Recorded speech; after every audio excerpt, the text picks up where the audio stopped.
Hello, everybody, and welcome to the Who Bulletin. Welcome. This is a bit of a weird one this week. We'll talk about that. Welcome, one and all, to the Who Bulletin, our weekly Doctor Who news update live stream. This is a very special week with a lot to talk about. So, for one night only, not only are we doing it on a Wednesday at 6 o'clock, but we are also doing it for 2 hours, so we'll be going still till 8 o'clock. No Twitch stream tonight, we're just going to be doing this, chatting about Doctor Who, breaking down the 2 new trailers they've released in the last week, doing our doing our Whodles, almost, and yeah, what else has been going on? Well, I released a short film, so we'll probably talk about that a little bit, and probably promote Nostalgia Bait a little bit. And then, yeah, and yesterday it was my birthday, so we'll probably talk a little bit about that as well. For those on the Discord, apologies, still curing that hangover. And also, yeah, new setup. So this is kind of the complete setup. I still need to adjust like the lighting and kind of really finalize what it's going to look like. Because at the minute, it's sort of everything's here. Everything looks fab. But it's not quite like exactly how I want it yet. Like, I've got a few things I want to add to it. But yeah, got this lovely wood panel, which isn't actually on the wall yet. So that could just, like, fall on me at any point, which is just kind of like... But it is what it is. We live and we learn. But the walls are painted. Oh, beautiful. The lights are blue. The wood panel is there. And in front of me, I got some shelves, which you guys can't see, but I assure you it looks gorgeous. It is on Twitter if you want to have a look. Cake mukbang. Absolutely fucking not. My girlfriend made me a lovely cake, and I would like to savour it and not eat like a pig on stream. How are you all doing? I'd love to know how you all are. Welcome to the stream, everyone who's tuned in.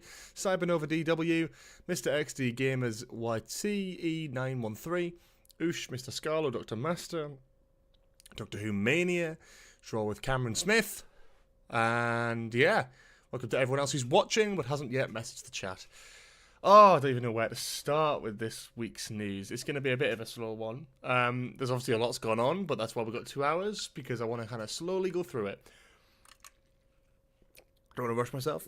Also don't want to dribble my drink everywhere. That would also be a great start. But yeah, welcome one and all. We're going to be talking about Doctor Who. Woohoo! Let's do the Whodle first and foremost, because we do love a Whodle here.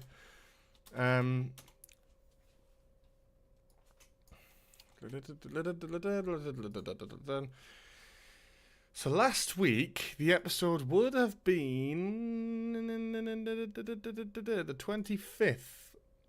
So we did the 25th. Yep. Okay. So we're going to start on the 26th and go through. Oh, the camera's fucking tiny. That's gonna happen every time, isn't it? Oh, our professional live streams. We love to see it, don't we? We really do. Let me just fix all them up before, so we don't have to do this again. Fantastic, okay. Here we are with the Whodle. So, first shot is of a phone and a green light, and it's an iPhone, so I'd assume it's sort of Capaldi era or late Smith. I'm gonna say flatline. No, it is. Who the fucking hell's that? Definitely Capaldi era, but I'm trying to remember when. Is this Under the Lake before the flood? Could be. Yeah. I love these episodes. I really do. I don't remember the bit with the iPhone, though. I can't even really make out what that is, but that is the problem with having a studio light right above you. Yeah, fuck knows. Next one. Let's have a look. iPhone representation. Fuck off. Yes, so, let's have a look. Ooh, it's kind of Dalek-esque, but maybe not really. Oh, I don't know. Could be Into the Dalek. Oh, that is fucking smelly. Look at that. Fuck me. Jesus Christ. I can't believe I got it from that. That's mad. 28. Who is this little fucking Victorian boy? What are they doing to him? Who's touching him? Is this the curse of the black spot, maybe? No. Definitely Matt Smith, though. Okay. This is... Okay, don't help me with this one, because I'm really struggling with this one. And I want to, like, really try and guess this. And if I make myself look like a twat, that's absolutely fine. Definitely Matt Smith. I'll gather that. I'm thinking earlier Matt Smith. Like Series 5 or Series 6. Who's the fucking child? I'm trying to think of like the era it could be. It's like the blue as well looks really unnatural and kind of spacey. Oh my god, Crimson Horror maybe? I really don't know. No, it's not Crimson Horror. The TARDIS was never there for that. Don't even waste a guess on that. Good guess, good guess, good guess. Oh! Good Man Goes to War. Right? Yes! He's the kid that the fucking we meet Strax with. I think. Yeah. And yeah. Very cool. Very, very cool. Very cool. Just reuse the TARDIS set there. Nice. Okay.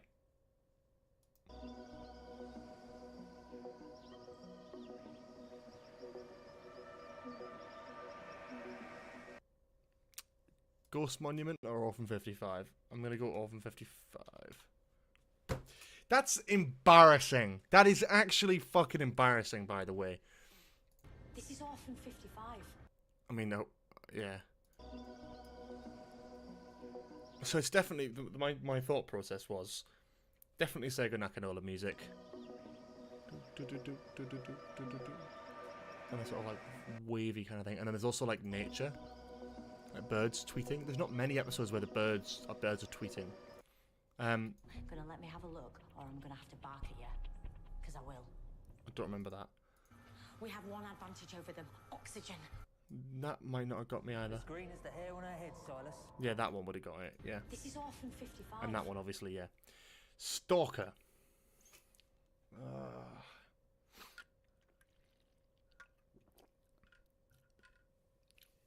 The Snowmen?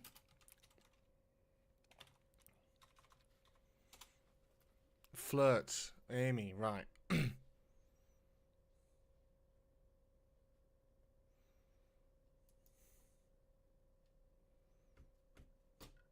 What the fuck is this from again? Hang on.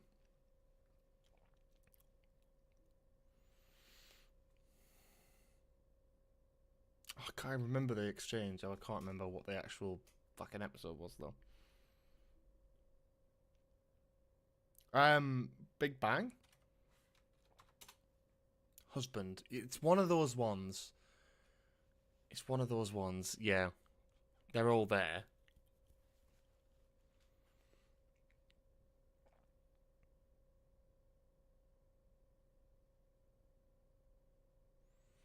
Fucking hell, what is it?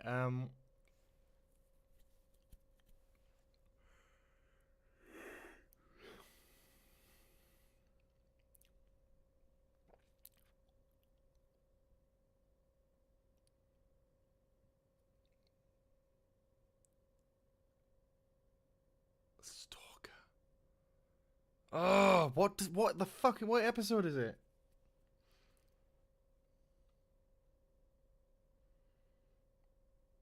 It's got to be Series 6, isn't it?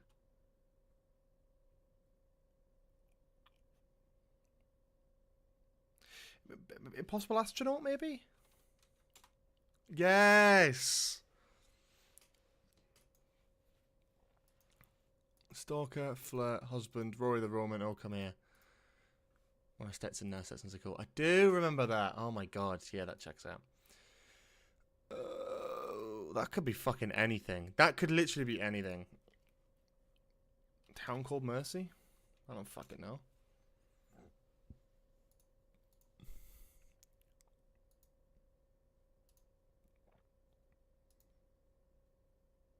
Oh, I was going to say something different, but I realised it's the old BBC logo and the aspect ratio isn't Jodie.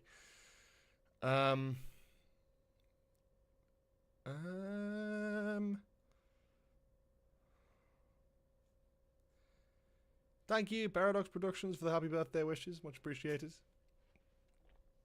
For those watching, by the way, if you want to give me a little birthday present, you can check out the pinned comment in the chat that I put there, which is a link to my short film. I'll talk about that immediately after the Whodle, and probably throughout this stream, just because we've got to get it out there, and I want to talk about it, and yeah, it's exciting. So we'll talk about that in just a bit, but yeah.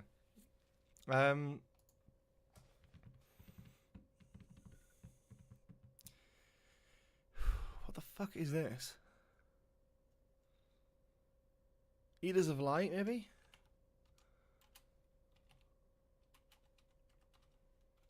Yeah, I knew it was something daft like that. Yeah. Yeah. That's Versailles. That's Girl in the Fireplace. Yes, I know Versailles. Famous building. Nice. Time of Angels. Yep. It's where he's trying to get Amy out of that little room. Yep. Should have started with that one. Cool. Well, that's Whodle. Got that one. The last week covered there, pretty much. Plus an extra one for the day late that we are. Very exciting. Very nice. Cool. So, what I will talk about, so there is, I think, a link in chat to, well, basically the card. So if you weren't aware, somehow you've missed me talking about it, maybe. Shit.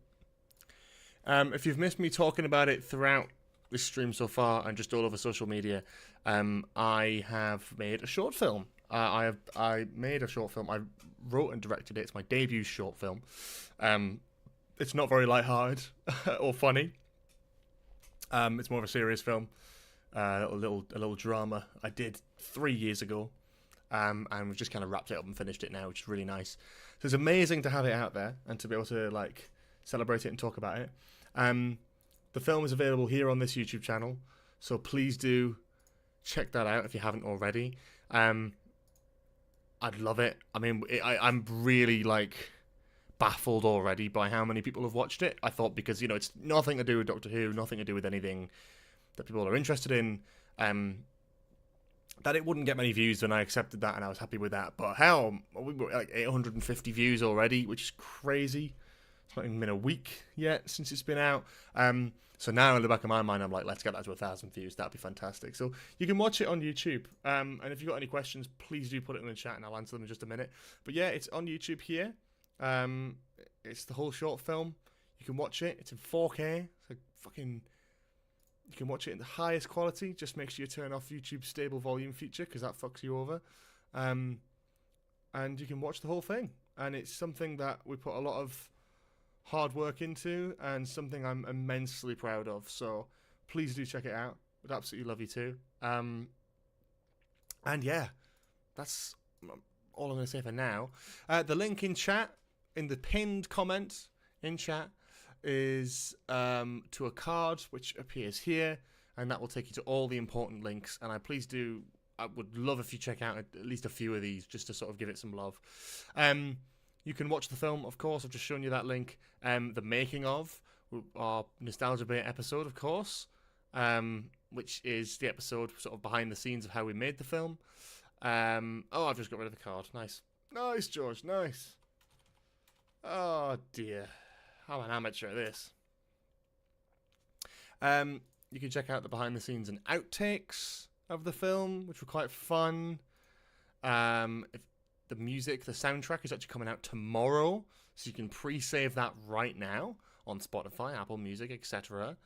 And of course, the last one I'd want to really talk about is it's also on Letterboxd. I don't know if many people here use Letterboxd, but it is basically a film reviewing website / app where you track the films that you've watched.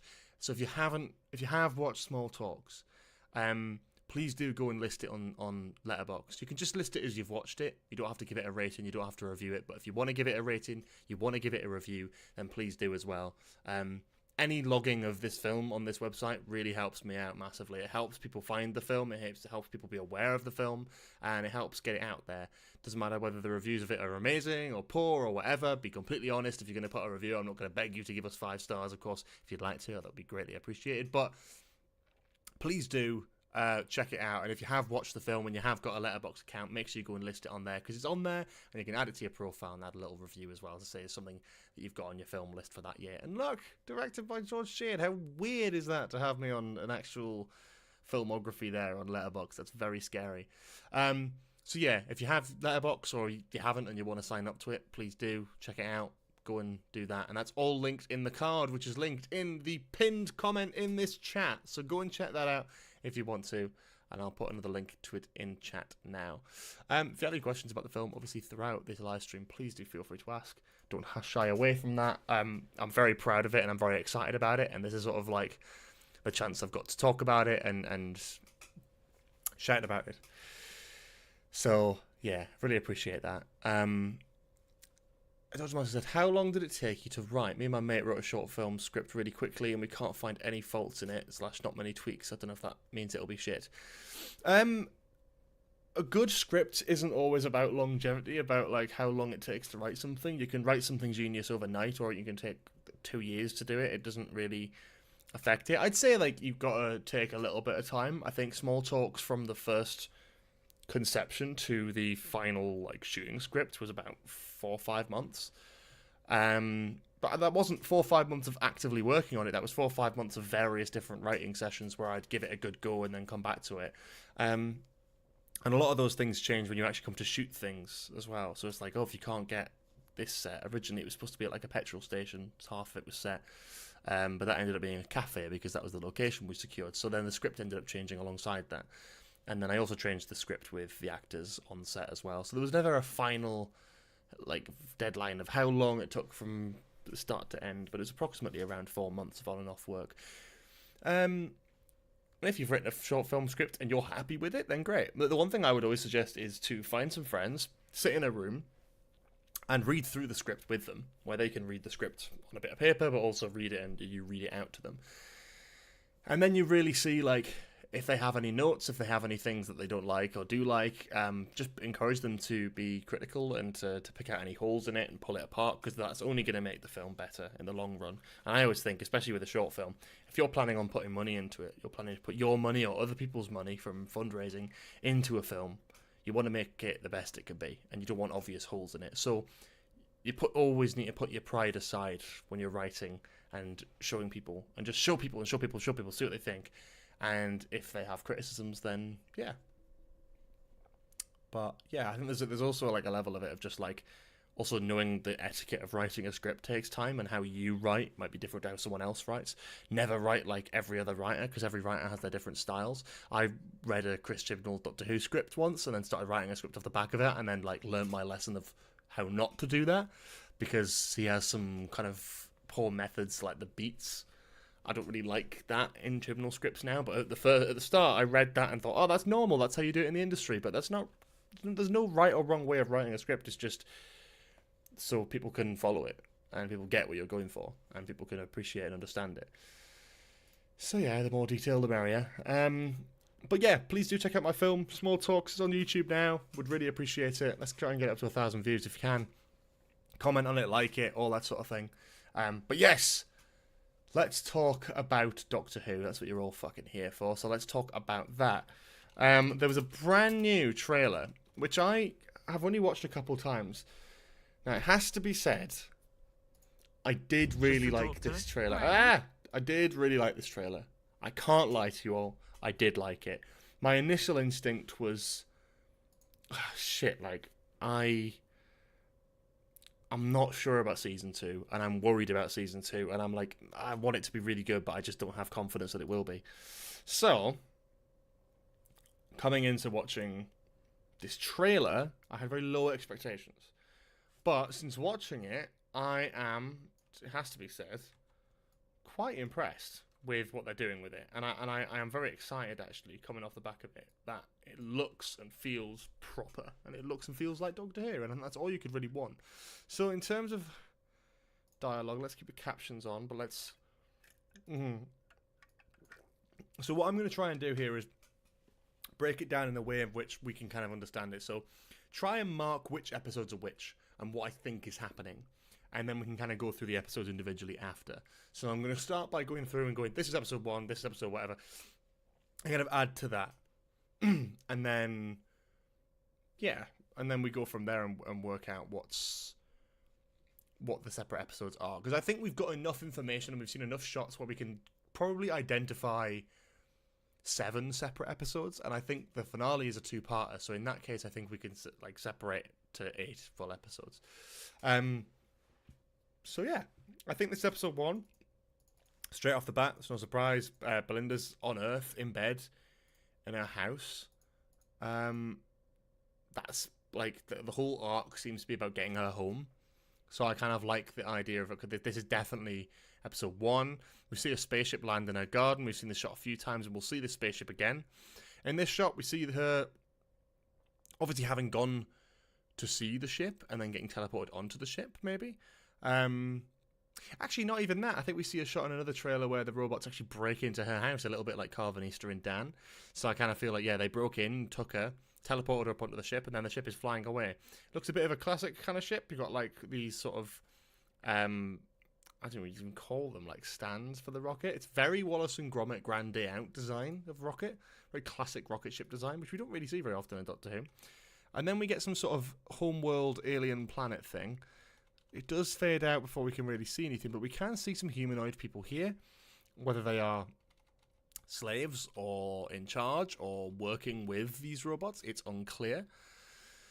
But I'm trying to work out what's on these monitors. You can't really make out anything of importance, but the set design is gorgeous. This looks great. I don't know whether it is all practical. I presume it's not all practical, but it looks fantastic.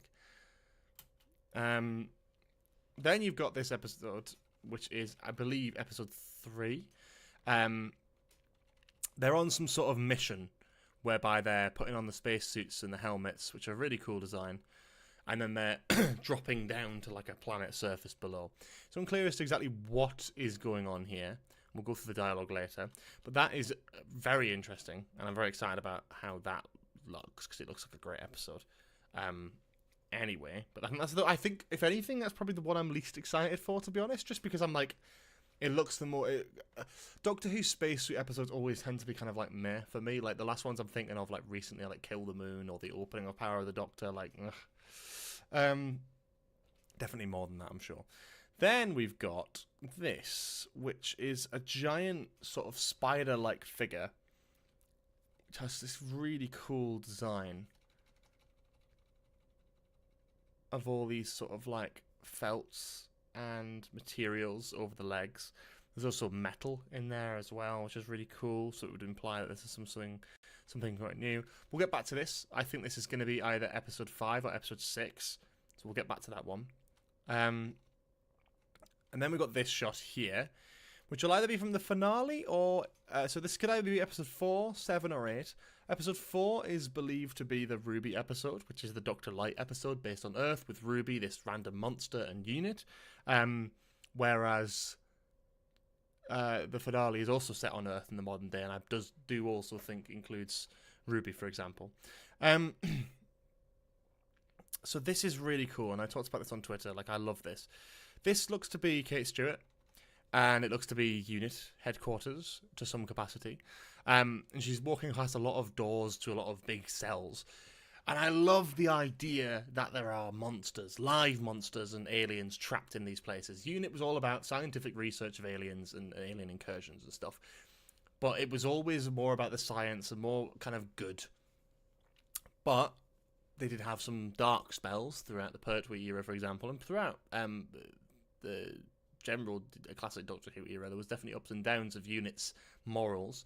And then we explored that a little bit with New Who, with Torchwood, of course, like an organisation which is purely selfish and does just want to like collect the aliens or what have you, like the London Torchwood, I should say, not the Cardiff one. Torchwood had cells, though. They did have cells, just not these kind of cells. We see actually one of these cells here. We see something gliding past. there's never enough quality to actually make out what it is or whether it's anything familiar. It doesn't look like something familiar. But it is what it is. I really like the idea of this. We'll get back to this. The whole thing, the sellers, there was a rumour about the war between the land and sea, which obviously is UNIT. That the Master would be involved somewhere. I don't think that's true, but I did have that idea on Twitter that I shared, which I love the idea of the Master being in one of these cages, like properly securely locked away in the new UNIT building, unlike in Power of the Doctor where he just managed to escape. But this is very much a case of he's being used like a Hannibal Lecter kind of thing, where he's consulted. They don't have the Doctor there all the time, which will be very heavily showcased in episode 4 when it is a Doctor-like story and the Doctor can't get back to Earth. What happens when the Doctor isn't there? What happens when he isn't? And I like the idea that UNIT have to take matters into their own hands, and if they have a Time Lord, the Master, locked up in the UNIT basement that they can consult, I think that's really interesting. They can't do shit with that, but I like that they could have him down there, you know, whatever incarnation. We assume it's Dewan or a new incarnation, but yeah. We saw the tooth get picked up at the end of the giggle, remember? And the hand did match Kate Stewart. It's very likely that that could be locked away somewhere in UNIT. It very much likely is. Not to mention the Toymaker box as well. When the Toymaker got sort of turned into that little box, she did say, take it to the vault and bind it in salt.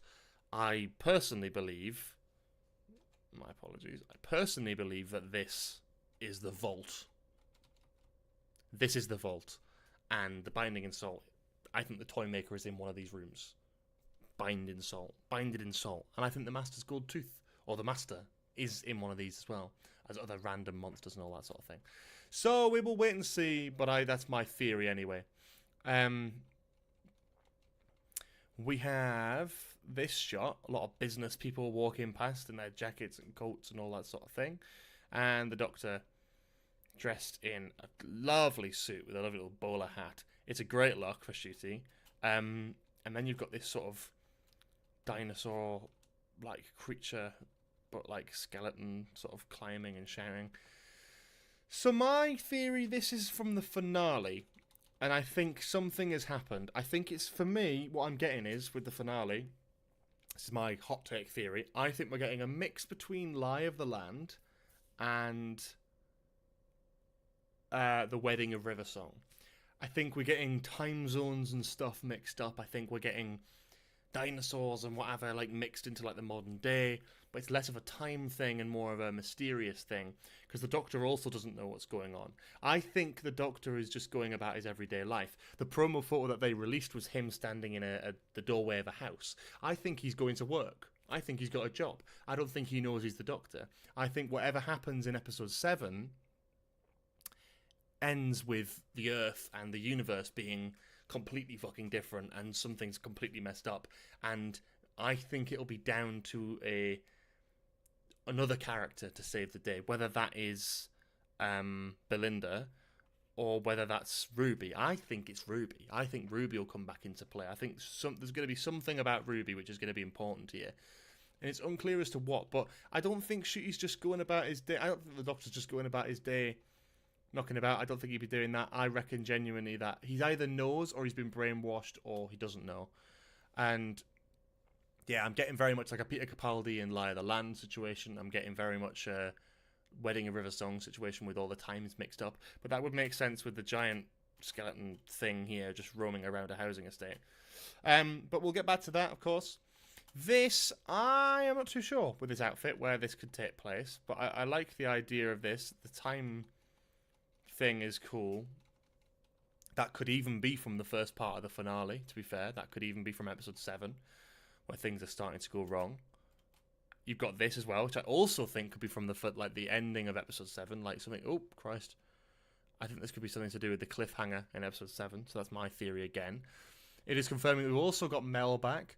We've got this sort of purple pink light in the sky with all these houses sort of falling down behind her. It's kind of unclear as to exactly what is going on in that shot.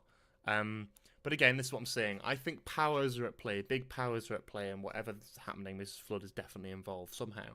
And I think that at the end of episode 7, shit's going to go down, everything's going to go wrong, the Doctor's going to lose, and then it'll be up to Ruby or Belinda maybe to save the day. Not sure. But yeah, that's my vibe. This is back to episode 1 on the spaceship. You have a little interaction between Belinda and the Doctor. Going, what's your name? Just the Doctor? Alright then, I'm called the nurse.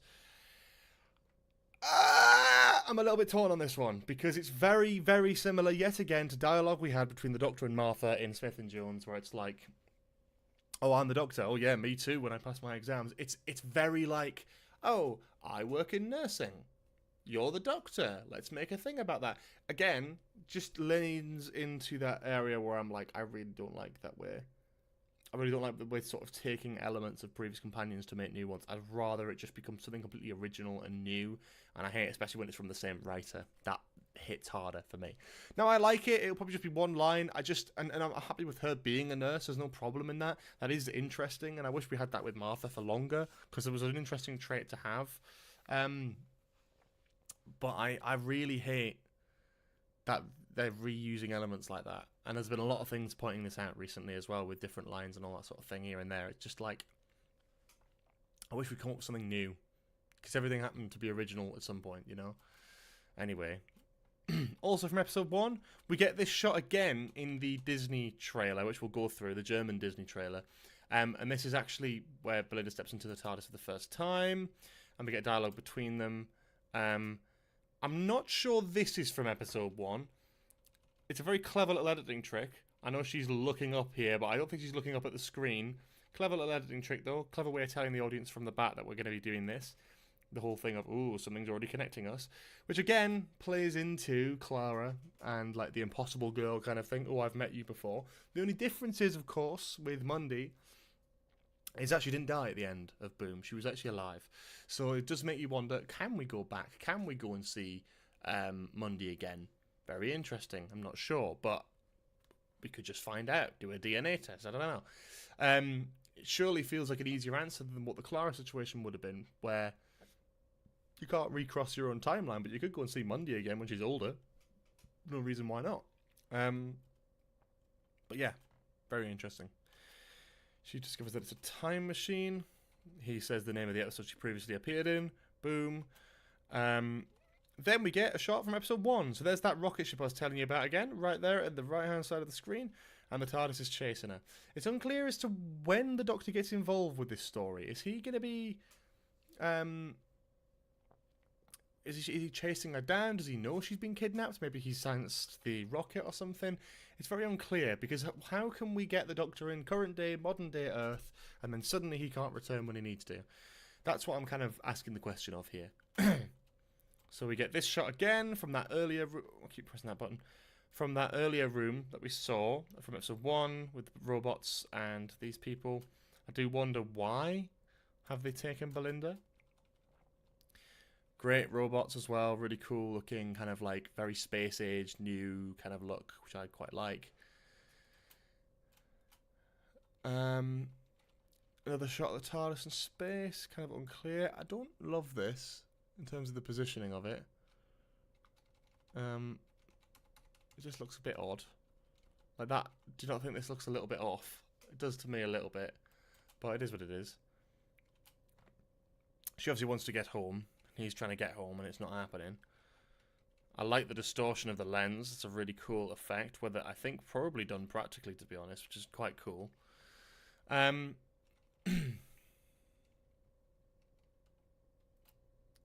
go the long way around. We've got this spring. The shot of him coming out the TARDIS. I'm trying to think of this is my sort of, I think, new favourite outfit for him, I think.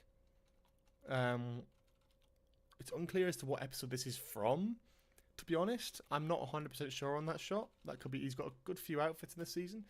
This is from episode 2. And we're covering a lot of this one. So episode 2 is the Miami one, where they go back in time. You can tell by both their outfits and the fact that they're outside of a cinema. Then you've got the really cartoony looking spaceship, which is from episode 1, in a place which looks kind of like, I don't know, Cloud City meets Skaro. Like a kid-friendly version of Skaro. I am kind of thinking with episode 1 that they're kind of going with the Space Babies vibe again, where episode 1 is a bit goofy and a bit cute and a bit child-friendly. I think it's got to be, like, very family-esque. That's a very, like, cartoonish-looking rocket, and I kind of like the Space Age vibe of it. I hope it's better than Space Babies, don't get me wrong. Even the little ships look daft. I just think it's very cutesy and very polished and very cute. This is also from episode 1. We get Monday going into the... We get Belinda going into the TARDIS for the first time. And the Doctor's outfit from episode 1, which I think is class. Yeah, very nice. This is obviously before the scene where he can't get her home. Seems very happy and chilled. We then get this, which is really cool. New hairdo for the 15th Doctor, which I love. New outfit for the 15th Doctor, which I love as well. I think this is the one with a giant spider. I think someone mentioned this where it's like, is it Asani? I think. It's like African folklore of this giant sort of spider godlike creature, which I think is really interesting. So I'm presuming that's what this is going to be, or some sort of play on that. So where they are here, not 100% sure. But if it's something to do with like African folklore, you'd assume they were somewhere in Africa. And it'd be kind of cool as well to do something like this, where it's Anansi, god of stories. Very cool, right? I think as well it's really cool to do like more diverse stories. I think if you try and tell every story from the perspective of a straight, or no, not always straight, but sort of middle-aged white man who's been watching nerdy shows like Doctor Who all their life, you're going to get a very specific type of story. You're never going to get much culture in there, and it's really nice to see a lot of diversity in the writing team this year, and it will lead to stories like this, which is exploring things that will teach us about things. Like, I wasn't familiar with Anansi before, or much sort of African folk culture and folklore kind of stuff. I'm not as familiar with all that, so I'm very excited for this episode more than anything, really, because I'm like, there's going to be something new, something exciting, something different. Matt, the Silent Wee Music King. 15th Doctor bad, 15th Doctor terrible. I feel like these things are great because it's sort of just like, people are just criticism, like valid criticism of like the stories and the vibes of the show is all well and good, but like, he's going, this is bad. Well, okay, you think it's bad, other people might not. I don't think it's the best thing in the world, but are we really just going to go straight for the Doctor? Are we going to go straight for him? Is there undertones in that we should be looking at? I don't know. But if you're going to criticise something, at least give it like a valid criticism or some sort of argument to back it up. Just spamming in a random chat you found on YouTube is just a bit petty and childish, really. But go for it, mate. Go for it.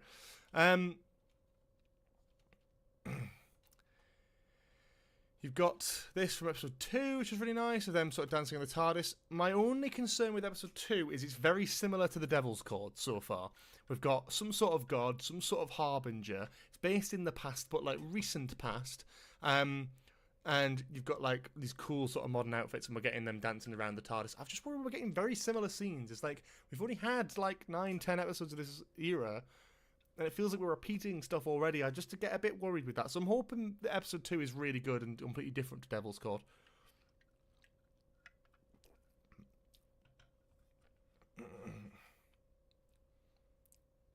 No, different Matt, Double T, don't worry. So they've obviously just appeared here. The TARDIS is in that sort of chamber, which is kind of cool, whether that's intentional or otherwise. They seem pretty happy, though. It looks like quite a military drop. Everyone's quite serious, whereas the Doctor and Belinda seem relatively chill and relatively happy here, which is cool. Yeah.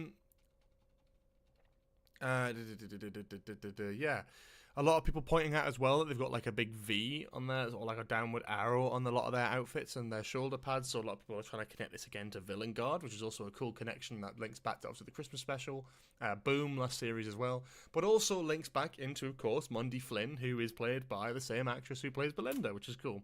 And they're trying to make that connection, so Villain Guard makes a lot of sense. This is them sort of dropping from that plane that they were in, or helicopter, or device, or whatever, which is interesting that they're leaving the TARDIS behind so willingly and excitedly. Popping over to another quarry, probably somewhere in the middle of England.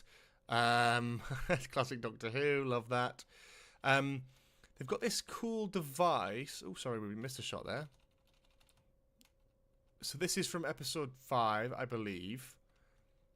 Unclear exactly which episode this is, but it's that one with the giant spider. You can then again tell by the outfits here. This device is interesting. A lot of people have pointed out that they've seen this in multiple trailers and multiple shots, so we're going to be exploring that thingy bit, Bob. But keep an eye out for that sort of fork-looking item. Does make me think that maybe that's something that the Doctor is taking with him from the TARDIS to try and fix the TARDIS. Maybe they've gone somewhere to try and fix the TARDIS. It might be that they can't get home. It might not be that the TARDIS is completely out of control.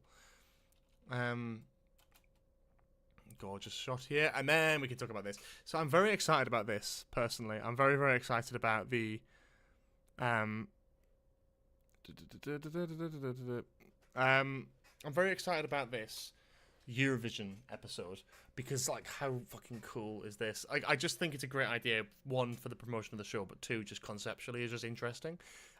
Taking something that is modern, futurizing the fuck out of it. It reminds me very much of Bad Wolf with the future versions of like The Weakest Link and Big Brother and like a bunch of other sort of shows referenced. So to do like an interstellar song contest, very cool. They did it a little bit with Rick and Morty with the giant floating heads going like, you know, show me what you've got and all that sort of shit a few years ago. So it's interesting to see Doctor Who tackle something similar. The Eurovision Song Contest, but on a much grander, bigger scale with aliens and different planets. I think is very cool. The best thing about this, which I'm very excited about, it just in terms of like monster cameos and all that sort of thing. They've got a backlot of Doctor Who costumes and aliens and monsters. I wouldn't be surprised if one of these planets definitely relates to that. How fucking cool would it be if we got one of these planets in the song contest is actually Raxacoricophalopatorius and we finally see a Slovene for the first time in about like 2 decades? If we get Clom, would be cool. Little references like that would be fantastic, but think about it, you've got so many different planets here, they wouldn't just make up different planets. I definitely think there's going to be some fun little cameos in this that are quite light-hearted, but I also think it's going to be a really interesting episode anyway, just because, I mean, look at the scale of it. This is reported to be, Juno Dawson's Doctor Who episode for this season, which is apparently reported to be the most expensive one ever yet. And there's always a one where you can go, this is the most expensive Doctor Who episode ever because of inflation, right? So this is the current one. I can't remember what the last record was, but this will be the biggest one. And we can see that from all the zero-G shots, so we'll get that in a minute. We've got Rylan, of course, who is in this episode as a host to the event, which is great. We've got this sort of alien here, which is fun. Cat person, possibly very similar to that of New Earth. We can make references to that as well. Don't know exactly when this is going to be set, but you can see the scale of this fucking thing, about how many people are in this audience, every pod you'd think is a planet. It's a bit like the Intergalactic Senate from Star Wars, but you've got a lot of things here. We assume that every pod is the party and singer of each planet, so it'd be cool if Earth's on there. If it's that far in the future, you never know. We might be getting New Earth on one of these as well.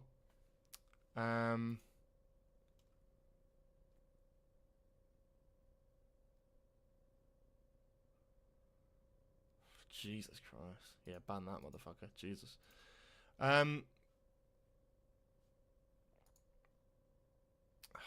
the fuck up, man. Jesus Christ. Some fucking people, man. So, yeah, you've got this really, really gorgeous spectacle of CGI animation here. Absolutely gorgeous. You've got, like, the stage at the front, a big crowd of people in the standing area, these pods, and then more sitting people up here. Just very cool. A lot of production design going into this, a lot of exciting stuff. They've obviously just walked out onto this. We're like, oh, we're definitely staying for this, which is great. So I wonder what is actually going to go on here, what's actually going to change shit, what's actually going to,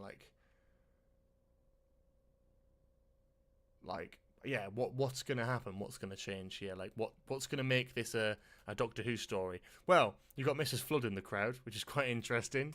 You've got her there. You've got aliens sort of knocking around there, which is fantastic. Try to see what else you can see. Someone's got a big drink in the background. Someone's got a flag behind that. Love a good show, she says. Wonder what she's doing here, though. Because, again, we've got this whole thing of never seen a TARDIS before. This sort of fourth wall breaking, very weird dialogue. She's popping around. She's in the future on the intergalactic song contest. So I have a very strong feeling that she's going to be some sort of Time Lord or time traveler or something like that. Has to be someone with time travel capabilities or someone who's immortal. Could be as well. So this looks like the quarry planet that they all sort of went down on from episode 3. You've got some sort of facility here with a logo which looks similar to Villain Guards, but not exactly the same. So again, we'll keep an eye out for that. They've all got this sort of facility warehouse kind of thing, which I find quite interesting. This is really cool. You've got this sort of like mask thing screaming with a light behind it. I feel like this could probably be from the spider story. I'm going to call it the spider story, which I'm assuming is episode 5. Yeah, I really like that. This is fantastic. This is from episode 2, which is the cinema Miami one, played by Alan Cumming, which we'll get to. Absolutely stunning. Got the shot from the previous trailer where he climbs out the screen and people screaming. This is another shot from episode 2 as well. You can tell by Shooty's hair and outfit. Then you've got this, which is, again, should give us some context. But this is from episode 5, again, with the spider episode. Ooh, Mrs. Flood has a vortex manipulator on her hand. Does she? I missed that shit. That's interesting. Let's have a look. Let's see if we can get anything there without the subtitles in the way. Are we certain?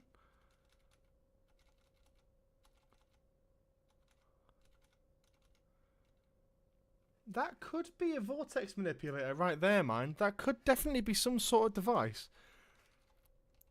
It's really hard to see from there, but very cool. Maybe we'll go back to the previous trailer and see if we can see anything. This all looks great. This is definitely from episode 5, the spider episode, which I think is probably growing as like my most anticipated episode. I think it looks very down to earth and very real. You got missing people. This is also from that episode, I believe. As is this. This looks very cool. And then you've got this sort of like spiraling vortex type thing. I think it's definitely playing into the God of Stories idea, that giant sort of spider-like creature. I think is a very cool one. But it's important to note that this is not from the same episode as the shots of the 15th Doctor flying around in zero gravity. Despite the fact that he is floating here, it's not what they're doing. But yeah. Different episode. Easily confused with the shot, but it is different, so that's good to know. This is from episode 4. This is the Ruby episode. This creature, which keeps showing up, sort of crawling around in the dark, is from the Ruby-centric episode, which is episode 4. And Jonah something King, who is sat here with Ruby, seems to be Ruby's boyfriend in this series. Got this creepy hand flickering behind her. She seems to know what's going on. Very interesting. I'm not sure 100% what that is. This is episode 1.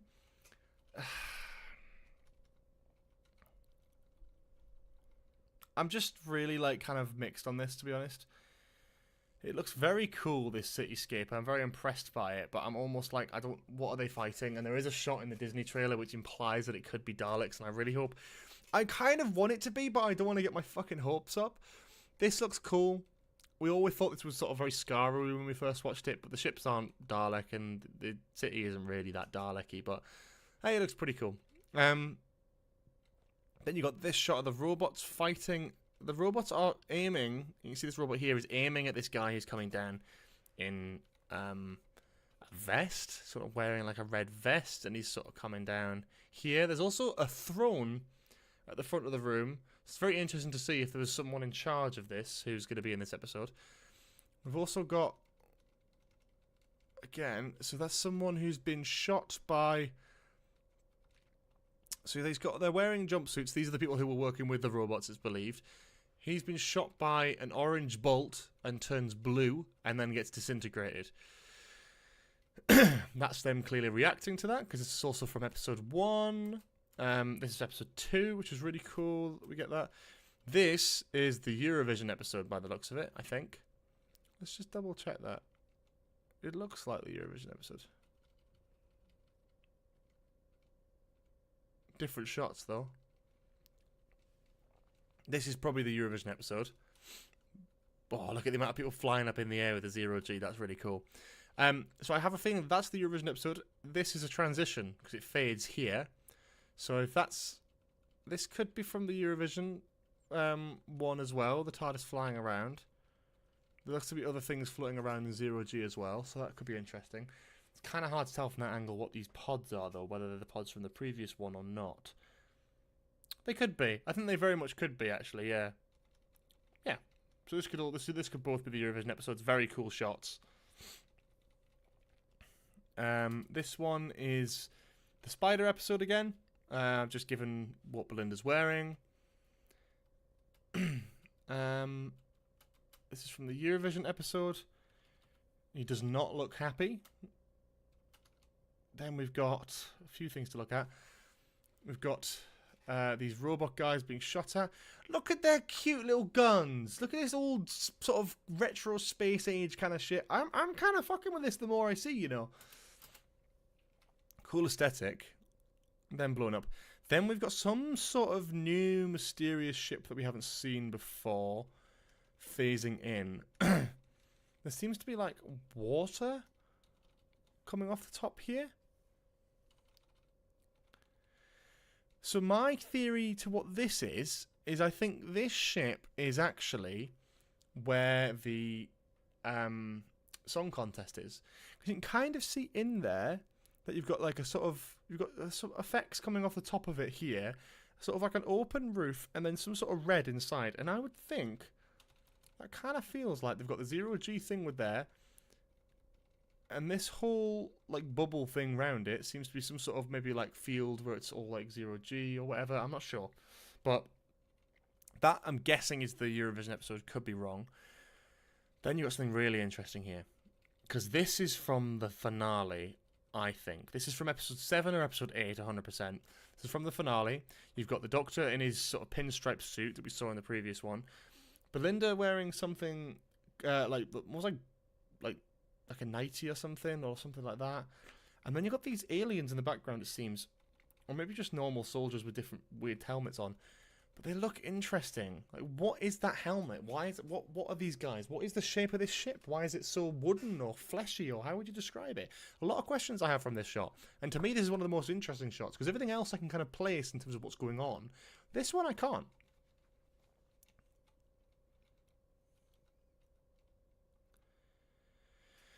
This is from episode 1? Yeah, this is episode 1, because you've got the guy from the guy with the vest. Interestingly, the Doctor and Belinda seem to be working with them, or at least on the same side of them, and they're not attacking each other. And the guy in the vest has his gun holstered here, so he's not attacking them, which makes me think that the Doctor and Belinda are going to be not on the robot side, to start with, maybe. Or maybe they're just trying to escape. This is some sort of teleport pod. Very similar to that from what teleported Belinda into this spaceship in the first trailer. Doctor and Belinda in the TARDIS. Episode 2. This is unclear what that shot's from, but it doesn't really matter. It's just a standard TARDIS shot. TARDIS flying away from something. And we'll get to this. Then we've got Belinda hugging the Doctor, kind of crying almost, from the song contest episode, which I believe is what is happening here. They both look really unhappy there, so I think that's going to be a bit of an emotional, hard-hitting one, which I very much look forward to, because those are some of the best episodes. This is our spider person that I was talking about. So I think this is a Nancy. I think it said, yeah, and it was a Nancy. That was the god of stories, let's say, the sort of traditional folklore kind of creature, sort of spider creature, kind of robotic in nature, but also very like, I don't know, like old school with the sort of like mask here, like a sort of folk mask, and you've got like this sort of materials and clothing around it, but a very cool looking creature. Do I think it's anything to do with like the Arachnos in terms of giant spiders? No. This feels almost man-made. I like to think that maybe the creature is small. The god itself is quite small, but the creature that it's built itself to sort of appear in is this giant sort of spider. But that's that. This is a very unclear shot to show, but it looks like shit is wobbling around and moving around, and it's from episode 3 where they're all in the sort of spacesuit things. Very unclear as to exactly what's going on here, though. 15 in that same episode, in that same costume. We've got the TARDIS flying away from Earth, I want to say. Yeah, it looks like Earth. You've got the Northern Lights up there. Yeah, so that's interesting again. As to that, I think that could be episode 1, where the Doctor's flying away from Earth. I think they're going to get all the big CGI shots at the beginning of the series to kind of grab people in again. Yeah, and then we got a shot from... It's unclear where this shot is from, given the outfit. I'd assume it's the finale, or near the finale. I'm not sure, but this is something we've not seen before. Unless this is the song contest episode. Could be. No, not quite. I'm sure she's worn this outfit before, though. What's her first episode clothes? Wearing the big coat, isn't she? So this is an outfit we haven't seen yet, which makes me think that it could be from the finale, episode 7 or episode 8. Probably episode 7, maybe. And then that's that for the whole trailer. But then we've got another trailer to look at, ladies and gents. Holy shit, we've got a second whole trailer to look at. So let's do that now. We've got the German trailer, which is...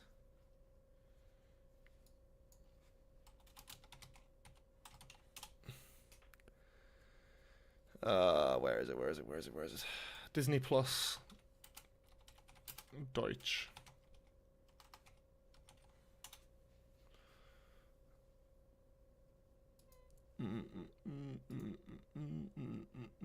They might have removed it, that's the thing. They might have also removed it by now, which is a bit annoying, but I think I did post it on Twitter yesterday, so if it worst comes to worst, we could do that. Oh no, here it is. Someone's reposted it already. Which is great, means we could talk about that. Can't really talk about any of the sounds on this because we don't know, they're not speaking English, so it has been translated, but there's nothing that interesting to talk about in terms of the translations. So we're going purely on visuals alone. But let's go through this one. We will talk about the BBC idents as well, but I think that's more just for the press run than it is anything else. So, first shot we have is from episode 3. They're sort of going into some sort of warehouse. They've got guns. I'm surprised the Doctor's going along with it, given the Doctor's history with guns and weapons. I don't know. He's not a big soldier guy, but he has worked with soldiers before, so fair enough. But I do wonder what we're seeing here, what he's doing, why they're partnering with these people, what they're looking for, maybe. That's also from episode 3. We saw that shot in the previous trailer. We've then got this shot from episode 1, which again just gives us a bit more of a glimpse of the ship coming down outside her house. We also get a shot of the robots bloody breaking in, which looks great, by the way. This is very practical and looks fun. Well, I think it's practical, might not be. Either way, it looks fantastic. Got the robots coming in. Belinda sort of jumping out of the way. But then, interestingly enough, they've broken down her wall. They're scaring the shit out of her. They've landed in the garden. However, by the time she's teleporting, she's had time to grab her coat, and she's sort of going along with it. So I do wonder what exactly happens that convinces her to be like chill. And you got the big goofy R rocket that we saw, very cute, very Wallace and Gromit vibes. Same sort of shot from the previous trailer, but a bit more context around it. We've got that shot of the Earth, of course, the ship flying past, and then we know the TARDIS follows it pretty much exactly. We can actually see the TARDIS underneath it there, just right there. So you can actually see the TARDIS is chasing it, so we know that shot comes immediately after. Got the Doctor coming out of the TARDIS again. Unclear as to what episode that is. Not sure what's going on in this one. But this could be the one where they go to 2007, which is talked about. And we'll talk about that as well, because that wasn't in the first trailer. Episode 1, again. The whole Doctor and Nurse line. Him saying maybe about being a team, perhaps. This is very cool. This looks very... This is the episode 1. who's on the spaceship. That could be Mars. It could be like a completely alien planet. But it would have to be a bloody fast ship to get her somewhere in time, unless it's sort of knocked around conscious. But really cool. We're getting the cute little circular windows. I think that's very cool. I very much like that. Also from episode 1. Very cool. Not much to break down. Just more shots of the Doctor and Belinda. Same shot we've seen from the first trailer. This is a very interesting shot, which I think is unfortunate. And there's a few things in this, and I will just say now, if you do want to avoid complete spoilers for the series, probably don't watch this trailer and probably don't watch this breakdown, because I will be kind of spoiling key things. The key thing that I'm spoiling here is that this guy was some sort of rebel who was fighting against the robots in the previous trailer, shooting at them, and they are sort of fighting against that. So I'm very interested to see why they're suddenly stood with the robots and everything's happy and wonderful. But I feel this is probably the end of the episode, where the robots bring the TARDIS in. They're having their sort of final little catch-up. Doctor Who episodes tend to have a little catch-up towards the end, which is nice. Yeah, and they bring the TARDIS back in, and he kisses the TARDIS, very cute. And this is the moment before Belinda goes into the TARDIS for the first time, before I believe they realise that everything's fucked. You can sort of see when she goes into the TARDIS for the first time, these guys are standing behind, which is quite nice. Gets onto the TARDIS, so we see that in more detail here. I don't know what he's doing there. He's putting something in like some sort of glass jar or something, which is interesting. This is also interesting. It's unclear as to what episode this is, because we haven't seen that outfit other than the sort of time distortion one, so it's unclear when this takes place, but again, could be episode 7. Great thing is we get a few shots of him coming out of the TARDIS here. This shot is from the song contest episode. This is from episode 3. This is from what looks like this is from the Spider episode. But then he's also got a different outfit for that one. So it's unclear. These could take place at any point. In the same way that in the series season 1 trailer, we got the shot of him in that the monk outfit and everything. I mean, that was from the finale in one random scene. So these could be from anything, really. But cool. Really cool. He's got his other coat on here, which is really interesting. Get that back for a second, which is cool to see. There's that fucking thingamajig again, though, I was talking about. We talked about that, remember? We said about this. He's got another device there in his arm we couldn't really see, but that's the the thing there. Got them on the TARDIS together from episode 1. Episode 2, we've seen that shot. This seems to be the same shot, but reversed and flipped. I mean, we literally saw that exact shot before, right? It's kind of lazy trailer making, to be honest. We literally just saw that shot here. Bang. And then, do we just see the exact reverse of it? Yeah, pretty much the exact reverse of it, which is quite funny from Disney+. Episode 3, putting the masks on. Them actually seeing the window open up and being encouraged to jump. So maybe they've already established what they're doing and what adventure they're going on first. Okay, this confirms my theory about what that ship was. The Harmony Arena. This is the arena for the song contest, which is quite fun. So yeah, we can see that very clearly there. That is an arena. Song contest. Got an actual singer here. Does worry me a little bit that we're getting some more Murray Gold composed songs in a sort of musically episode of Doctor Who, but that's fine. Might get some bangers in there, you never know. More stuff to sing next Christmas, I suppose. Cool shot. We've got a few... Yeah, that same sort of shot from the previous trailer. This is interesting. This is New Year's Day that they're celebrating here. Wonder why we're celebrating New Year's Day and what that has to do with anything here. This kid apparently says it's 2007. This is also the same shot that the Doctor was coming out of before, with that long coat on and the sort of the beanie hat. We got that previously in the trailer, I think. There's just this shot here, where he's coming out there. You can actually see that arch behind as well, so it's definitely the same bit. He's got that thingamajig with him. I think it could be a thing where they're trying to get back home to the modern day. Yeah, I think they could be trying to get back home to the modern day, and that's why the Doctor's kind of kicking off, because the kid says 2007, and he's just in the background. Oh no, he's not actually kicking off, he's just sort of standing there. Either way, yeah, just after Christmas Invasion in terms of like canon events, which is very interesting. Got a lot of different shots in the TARDIS here. This is him from episode 1, clearly trying to fix it. This sort of thing here is what he pulls out the TARDIS in another shot as well. So maybe there's a part of the first episode where he is... Part of the first episode or part of the second episode maybe where he's trying to fix up the TARDIS and do something. And every time he tries to fix it up, he tries to use it and then it goes somewhere wrong. I fuck with this idea very hard because the one problem I have with the first one is that I think we need to go back more into one big story. And I kind of like that about Flux. I kind of like that about Series 10. I love that, like, Series 10, when you watch the ending of Smile, they literally go to London and the snow, whatever, the snow fair, the ice fair, whatever they call it. So I like the idea that maybe at the beginning of episode 2, he's wearing the same outfit from episode 1, and then they change. He's pissing about with the TARDIS, and then they change at the beginning of episode 2. So I kind of find that interesting. Maybe they do just go cliffhanger, not cliffhanger, but they go consistently into every episode, so you're supposed to watch all 8 episodes in order. I guess the only one you could skip maybe would be episode 4. So if episodes 1, 2, and 3 tie directly into each other, that would make sense.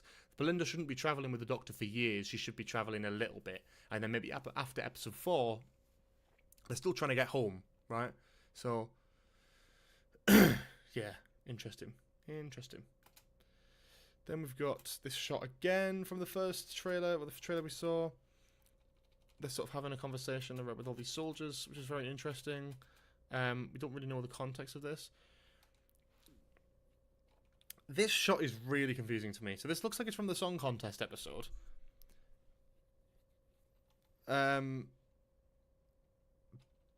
What is this? It's too light to be blood, but it could be. She is crying her eyes out. I do wonder what that is about. Could be paint, could be something like that. Maybe something happens that makes the modern day Earth locked off from the rest of the universe, and they have to work out how to get there. I think that could be it. I could be it. You got the Earth on fire again here. How many times is this planet gonna burn in the fucking like 2 seasons here? Jesus Christ. That's kind of wild, to be fair. Shot of. This is episode 4, of course, as well. I like to think maybe shit's going down. This is a moment where Ruby's standing, sort of wanting the Doctor to arrive, and he's not. Here we have the cartoon stuff. So we get a lot more context in this trailer, which is a lot more cool stuff to talk about. So this is episode 2. This is the one with the Harbinger. This is some sort of god. Maybe this is a god. Maybe this is just a sprite of it. Played by Alan Cumming. Great shots coming up here, where they're like, what the hell are we doing here? He then turns on some sort of projector, which is pushing them into becoming a cartoon, which, oh my god, this is so good. The transition here is really great. Into drawing, back to into drawing, into cartoon with this sort of live action background.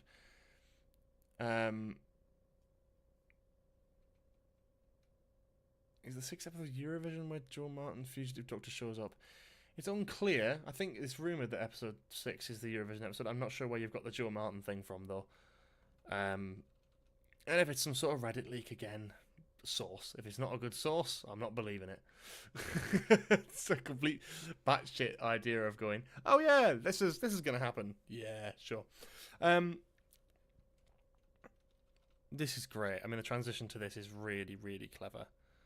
This is really cool. Oh, and they're like properly in a little cartoon. It's so cool.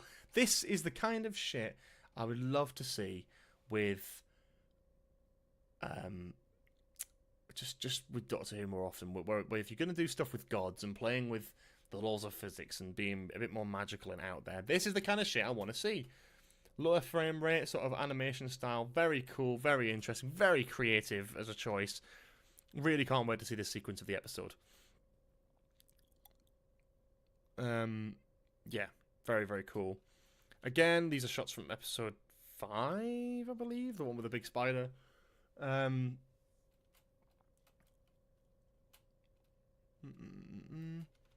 These shots here seem to be from episode 1 also, in the gunfight in the main robot control room thing. He's being shot with these orange blasts. And then I think we cut to a different shot altogether of the robot blowing up, unless that's just the effect they've done, because the shot by shot doesn't really seem to line up exactly, but yeah.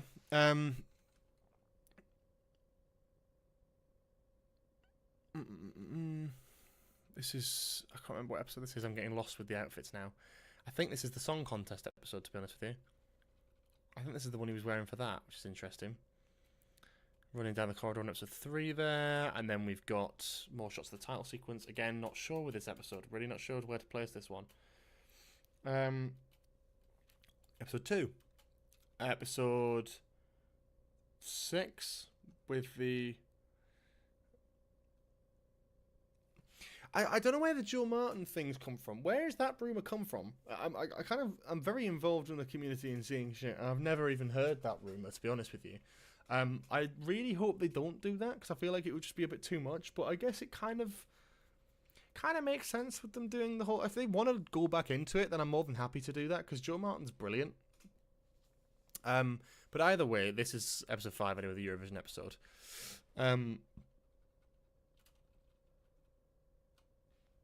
But yeah, kind of fucking with this. I like this sort of shot. This is one of those pods, clearly. Something's obviously going on with this. It's never been established. It's never been fully established what she is, and it's never really been kind of confirmed. But the implication has always been that she's pre-Hartnell. It's always been that. See, I've not heard these rumours. What would I think of Joel Martin coming back for Doctor Who? I wouldn't be against it if it was done well. I feel like if they were gonna bring her back. Interesting. She met Shitty and then said she hadn't met many of the other Doctors besides Geordie. Interesting. She's after the second Doctor. I don't fuck with this. Do you really think they would have done the War Games in colour thing with that regeneration if it wasn't? If they were going to bring Joe Martin back just to appear on screen and go, by the way, I come after the second Doctor. Like, don't gas yourselves up. This is just a fucking crazy idea. If the very much likelihood is that she's pre-Hartnell.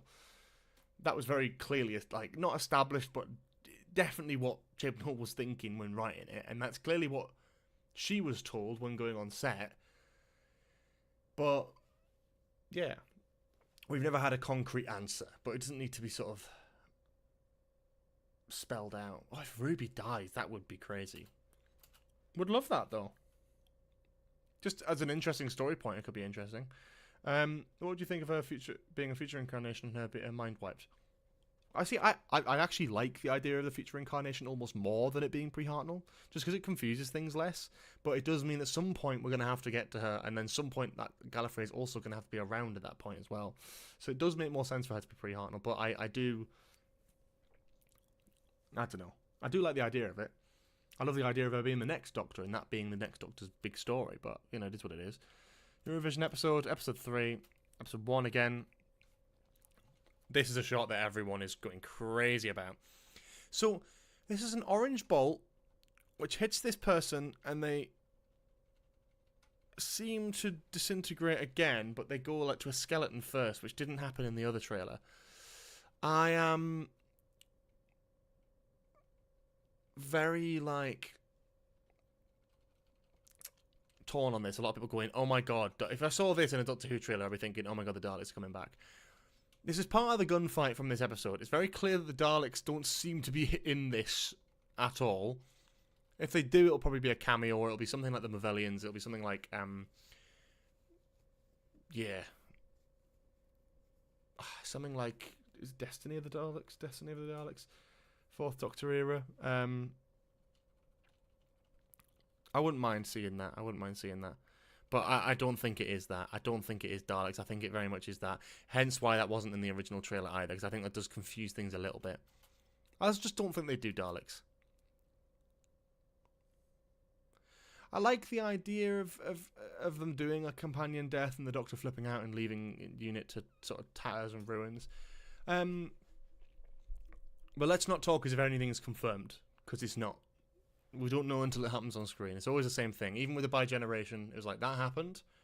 But leading up to it, I said the same thing that I say every time. With any sort of rumours or things that have probably just come from a Reddit thread, they might have truth to them. The bi-generation thing did. But I would always say, take everything with a pinch of salt and don't ever kind of just assume that it's right. Always assume that something's wrong until proven otherwise. That's kind of how I go into it. Because, one, it's more fun. And two, like, why would you want to ruin everything for yourself? Like, I don't want to know everything about the show and everything about the series, and if leaks happen, it is disappointing. The best we can do is it's more fun to break it down like this and talk about it. Cool new hairdo for 15. Almost like, just, like, really, really loving this. And then there's something going on here, which is unclear what he's doing, but it seems to lead into the bit where they're all in 0G. This is where they're falling out the thing. This monster is from episode 4, which is the Ruby sort of Dr. Light episode. Cool looking, scary fucking monster. This is also seems to be from the same episode. We've got Colonel Abraham here, and Kate Stewart seemingly in the background, which is really cool. They're also hunting this creature. Unclear what episode this is from, but it's cool to see the TARDIS all flashing up red. Seems like the fact that Belinda's doing something here, that the Doctor's gone. So this could be even the finale maybe as well. It's very unclear as to where this stands. This is the big sort of spider creature god thing that we talked about. So this very same spider thing exploding in this shot. So I'm presuming that's not something the BBC would have liked to have been in the trailer, because it's very clearly going to be the ending of an episode, but oh well, is what it is, I suppose. Now we've seen that, so can't really get that out of our heads. But yeah, cool. I like the big web. I like that, all that sort of shit. Same shot and dialogue from episode 2 that we've seen before. And then you got, yeah, one more shot there. Cool. Yeah. And that's that. It's really hard to sort of place a lot of this stuff. And I think there's a lot of rumours that are out there that are interesting, that are great. We're going to talk more about that, and I'm going to talk about the episode order and what's in the episodes over the next hour. I'm going to have a quick break, pop to the toilet, and then we'll be back to talk about that in just a bit. So stay tuned, and we'll see you in just a minute.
And we're back. Welcome, everyone. So we're going to be talking about that. A lot of different theories and stuff, and I agree very much with Matrix Lord. Matrix Lord is saying here where it's sort of about, they do spoil quite a lot, especially in the Disney trailer. I think that they spoil a lot more, hence why it probably wasn't supposed to go out there. And hence why we haven't seen an English version of the Disney Plus trailer yet. I wonder if maybe that's one of those things where it's not 100% locked in or confirmed. Yeah. I am very interested to see what sort of happens here. You sort of see the spider get blown up as well. Disney did also spoil the memory TARDIS, so there's a lot of things that Disney haven't done right with the advertising and marketing of the series. Something that I find really interesting, again, is we do get a bit of an insight to these episodes, and I think that's something we want to kind of talk about. I'm going to be using the assistance of the wonderful the Black Archive Gallery space. Fantastic website, by the way, that you should definitely go and check out. Run by a fan, and it basically has an archive of really high quality photos from all these different eras. But it does help us list what the episodes are, right? So episode 1, which is apparently called the Robot Revolution. These are the sort of official images that have been released. Oh dear, my Wi-Fi is crawling. Oh, cool. Okay, well, we'll just go from this point then. We'll just zoom in. So we've got all the robot stuff. We know what episode 1 is pretty clearly at this point. Episode 2 is this one with the Miami and the Harbinger and the cartoon guy and all that sort of thing. And then we've got episode 3 with the sort of deep diving thing. Episode 4 seems to be the Ruby one, which is really cool. Kind of creepy, kind of scary. Excited for that one. Episode 5, it's unclear, but I have a feeling episode 5 is probably going to be the big spider one. Episode 6 is the Interstellar Song Contest one, which is really great to see. And then episode 7 and 8 are a two-parter, I believe, where some shit is going to go down involving the Doctor wearing this. It's like, why is he just standing in a house? Is that his house? Is he going about his day at work? I don't know. It's really interesting to see what the crack is here. It's hard to kind of tell. So that seems to be the order we're running with, but I don't know 100%. I've been asked to talk as well about the idents, which I can talk about. I wonder if they're on YouTube somewhere. Someone's posted them.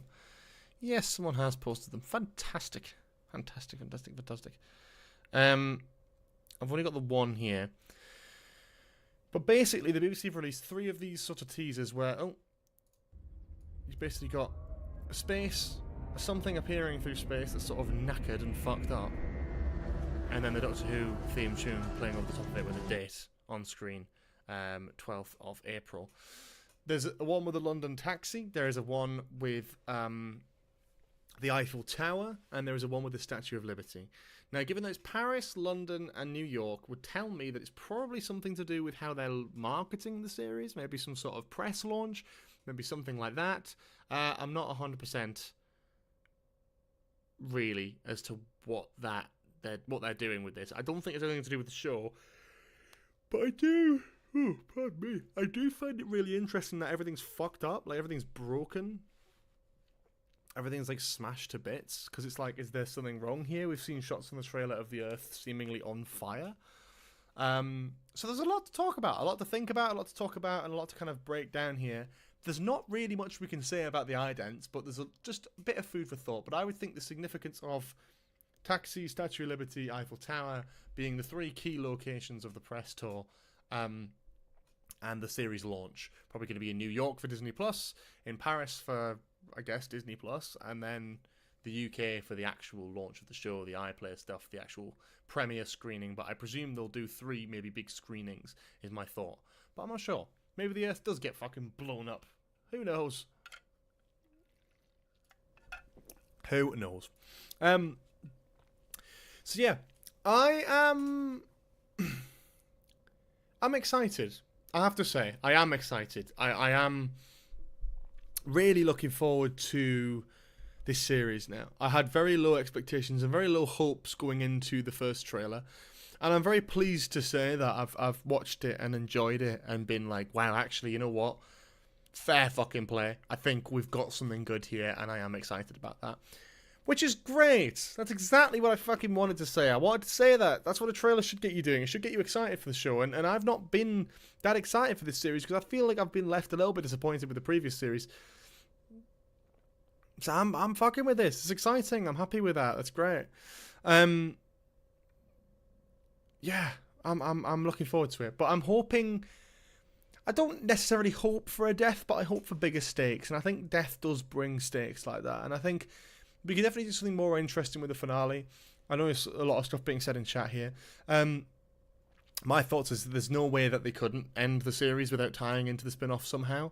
Unit are in the series, and the next Doctor Who product we're going to get is the War Between the Land and Sea.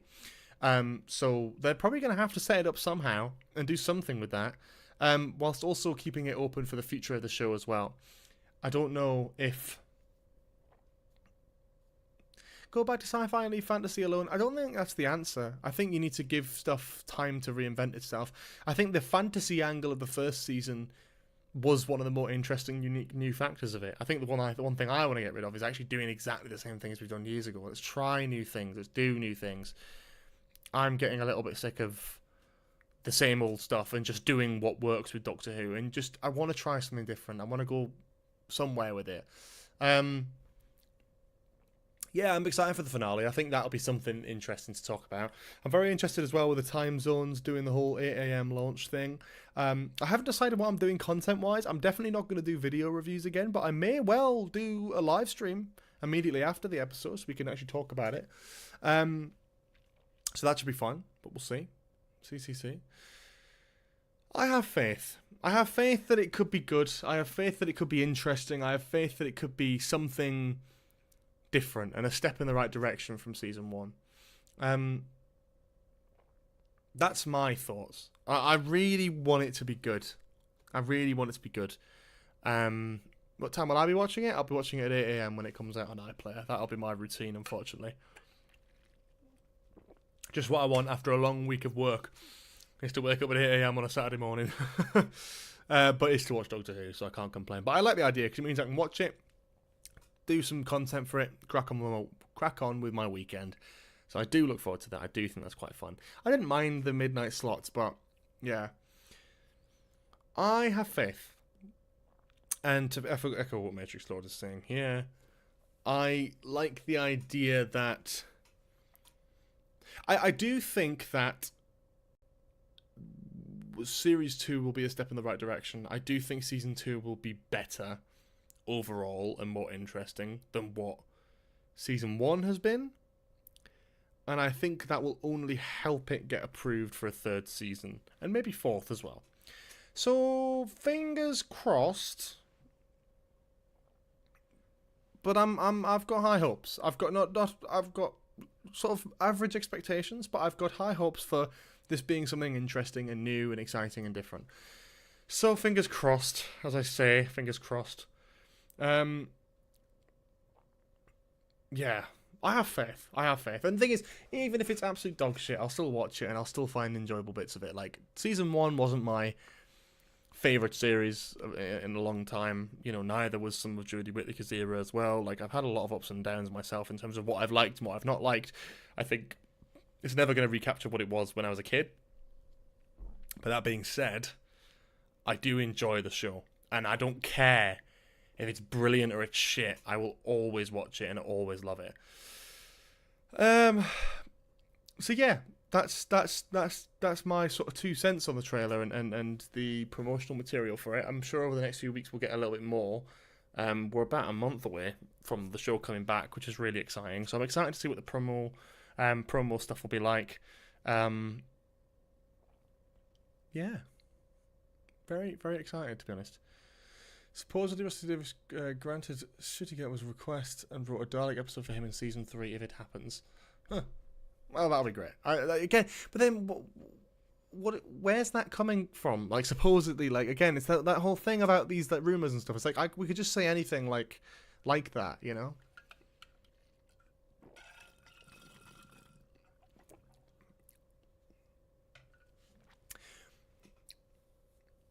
The time distortion shot you're on about is episode 1. It's what he's wearing under the red tartan. Yes, that's true. But when is he wearing the red tartan, though? Because that's not established to be episode 1. I can appreciate that's one and the same, though. So there's a tartan jacket over that, isn't it? Yeah. Yes. So he wears the tartan jacket over the top of that. Yeah, that's right. That is right. Over this outfit here.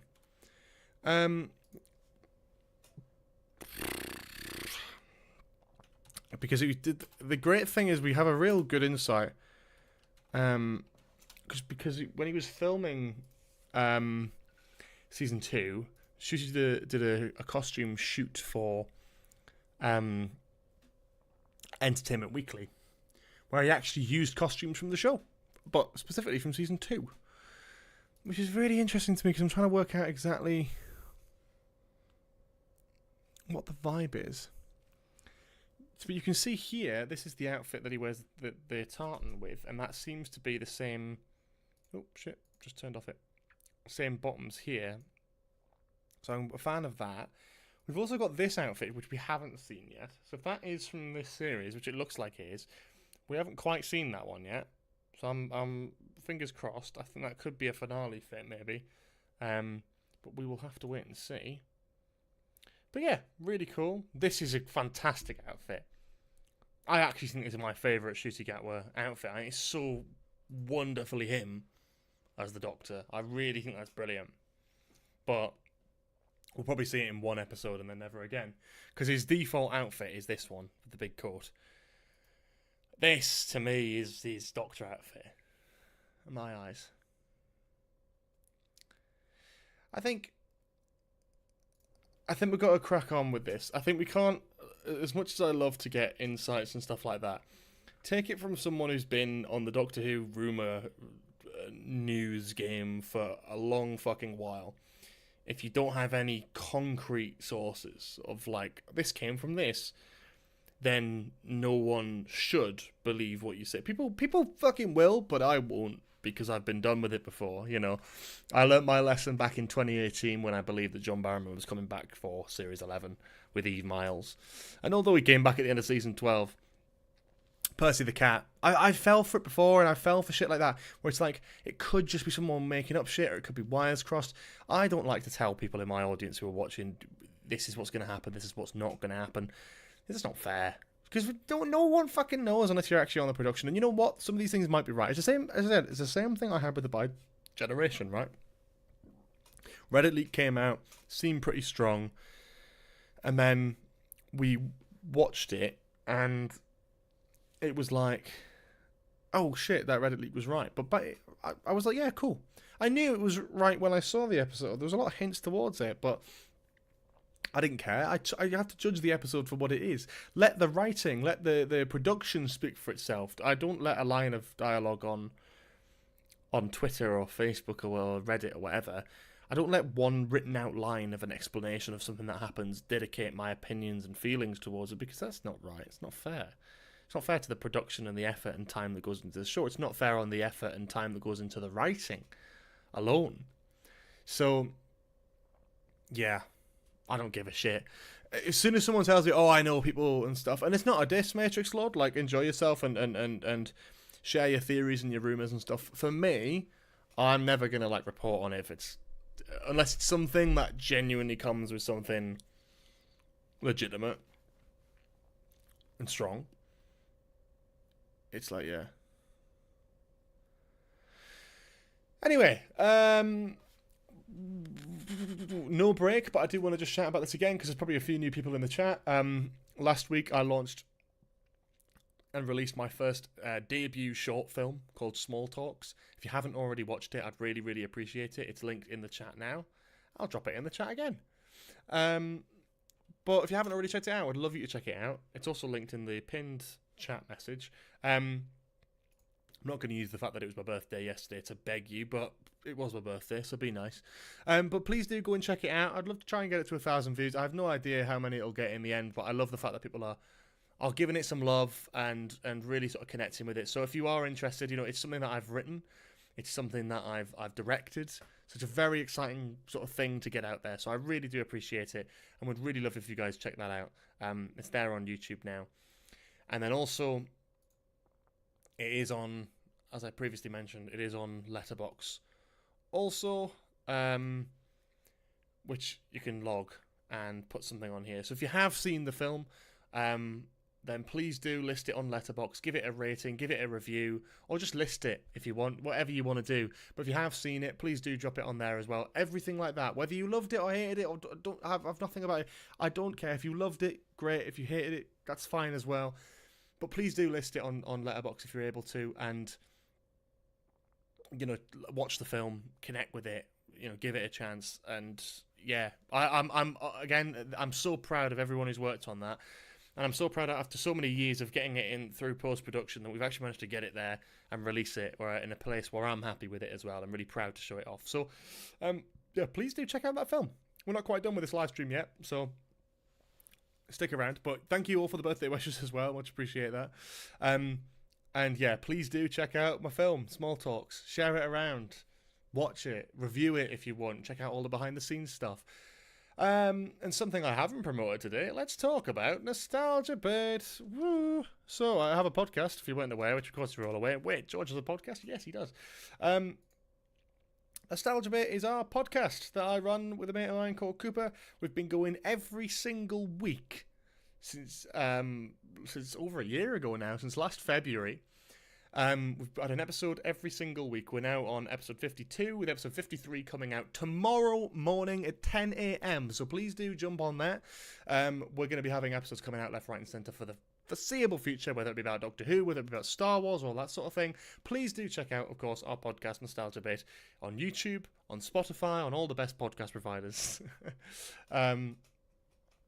Really do appreciate that. Just trying to shout about all the other projects we've got going on. And if you watched the film and you enjoyed the film, we have a behind-the-scenes sort of discussion about it. Cooper grills me and interviews me about basically the whole making of the film, the whole process of the film.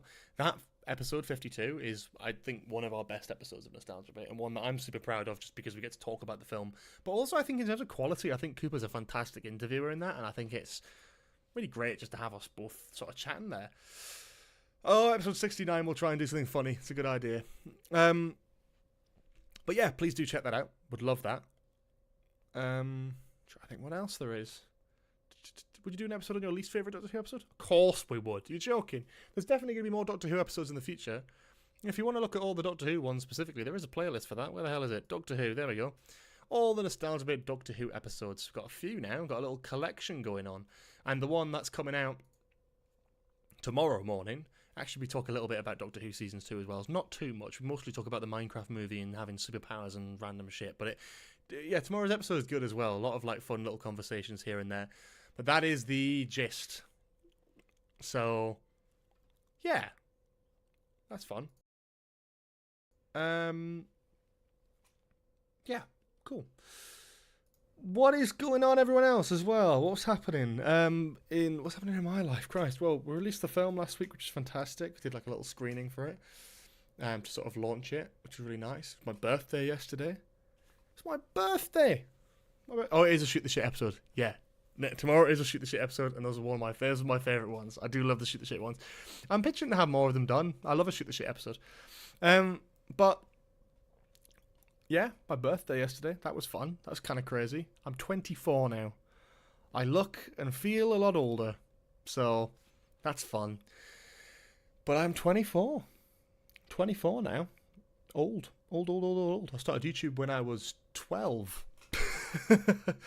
So this April will be 12 years since I started YouTube, which is, again, increasingly crazy, but fun all the same.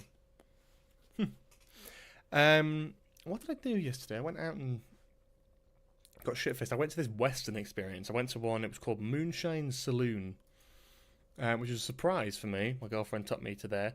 And it's basically like Westworld in real life. You go, and it's like a live show where you watch... But you basically go, and it's a little saloon. I can't remember what it is. It's like a little saloon. You go in there, and you get pissed, and you watch a sort of show take place in front of you. Good question. Great question from Cameron Smith. How did you and Cooper meet or get in contact? Well, if you go all the way back to our first episode of Nostalgia Bit, we kind of introduce ourselves and how we know each other and all that sort of stuff, all that sort of thing. So if you want the full story, definitely check that out. But I'll tell you now, yeah, we've just known each other for a long time. We met because I moved house when I was about 8 years old, and moved to a new area in Newcastle, and we just went to the same school and went to the same scouts as well. So we knew each other through that. And then just got to know each other and all that sort of thing. Cooper's about a year younger than me, so we weren't in the same year group or anything, but we used to live in a similar direction. So after school, we'd sort of walk home and chat. And he was most into the kind of things I was, like Doctor Who, Westworld, Star Wars, to an extent, The Walking Dead for a time being as well. So he was very into the stuff that I was into, and we would just chat about that really. And he's one of the few friends I think I've kept in touch with really quite a lot since I left Newcastle and moved down south. So it's been nice. Every time I've caught up with him and went home, we sort of chat for hours on end. We'll just chat and joke and take the piss out of stuff that he likes and I don't, like Ahsoka and stuff. But yeah, it's been great to see. And I think it was that point we sort of went, well, we should definitely do a podcast because we just waffle about this shit anyway, you know? So I love that. Can you do the busy woman dance for the memes? Which one is it? The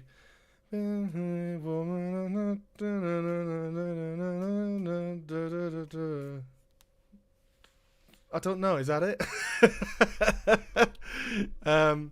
That's all you're getting. We already talked about this nostalgia bait stream. They met in the street, stared at each other for about a minute, and said, "Do you want to start a podcast?" Cooper is a true icon. He's a good lad. And he's got a fucking creative output where I am lacking in a few areas. I take on about a fucking million projects, and I'm very hard. I'm not very good. Very bad. That's what I was looking for. Very bad at keeping some of these things up. So yeah, it's hard. It's hard to do that. But yeah. Yes, indeed. Yeah.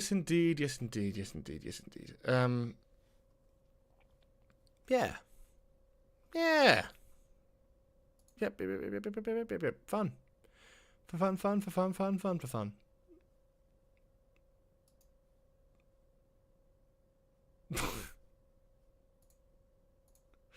Felt like Jackie in Love and Monsters there, when she's like, "You're hard, and that's what you become. Hard." Ah, dear me. Anyway, should we play a bit of 13 and have a bit of a chat, ladies and gents? Came in, heard George say he's hard, I'm leaving. Thank you very much. So yeah, for the rest of it, please feel free to ask any questions towards myself. It's been a busy couple of weeks, so a nice chance to chat and ask any questions. So you can ask me anything, as per usual. I'll pretty much answer anything and hopefully give you a good answer. Meanwhile, we'll play the wonderful, and by wonderful I mean awful, 13 game, which is becoming dangerously addictive for me. How would you rank the stories from either best to worst or worst to best, and how excited you are for them? Ooh, that's a good question. Okay. Most excited, I'd probably say the spider one. I think that one looks the most interesting and the most grounded and like just fascinating. Then probably has to be the finale. Maybe. No, not the finale. That's wrong. No, Spider, then Eurovision. Then... oh, Ruby's standalone episode. Then the finale, two-parter in there somewhere, 7/8. And then Miami, episode 2, episode 1, Robot Revolution, and then episode 3 at the bottom, I think, for me. I've not really got many thoughts about army, sort of the kind of soldiery ones where they're going looking for something, and it's not my favourite types of Doctor Who episodes, and that's absolutely fine, and that's completely valid. It's just not my cup of tea. Good question, though. Great question.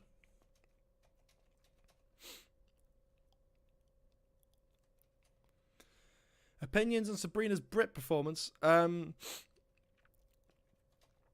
good. I don't think I've watched the whole thing, but very good. Yeah, she's just great. She's a class act, is Sabrina Carpenter, and I'm very glad that she's just becoming more and more famous by the day, because she fucking deserves it. She's class. Her music's great. Fucking performances are wild and out there and get the attention that they sort of deserve to get, which is fun, right?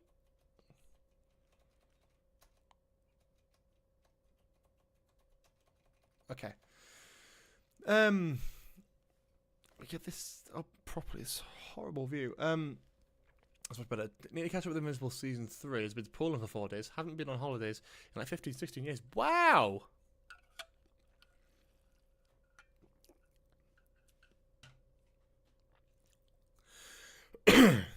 um...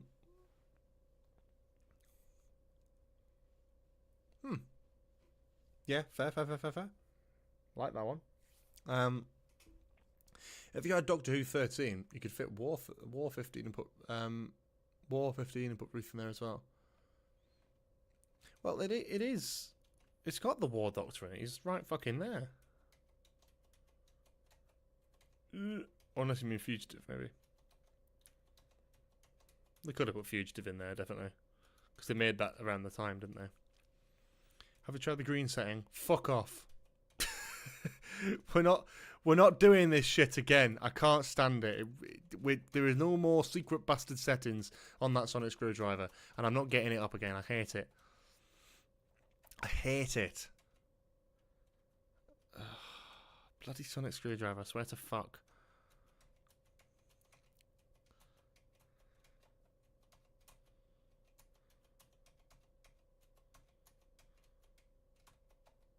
Oh, you fucking bastard. Okay.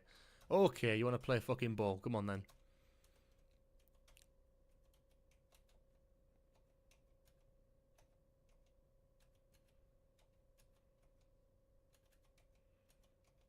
Play fucking hardball, Mr. Hartnell, do you?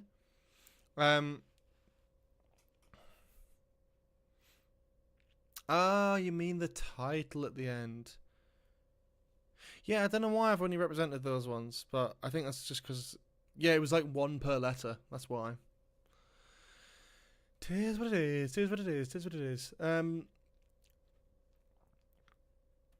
Poland was the first holiday destination I went to properly when I was after I was in Turkey when I was around 4 or 5 years old. I went to Poland last year. I went to Krakow in Poland. Lovely, lovely, lovely place. I would 100% go back there. I've been there before. And I was kind of hesitant to go back. I was like, oh, I feel like I've seen it all.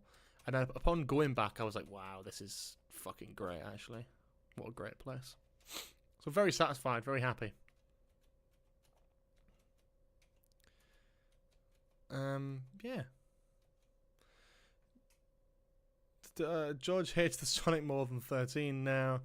Did you find the absorbable off mode, though? Shut the fucking... Stop with this. If you had Doctor Who as well in it, you find all the Doctors. Yeah, true. Same. Never been on holiday. Never been on holiday. Oh, man. There's plenty of great places to go to. Plenty of great places to see and to go to.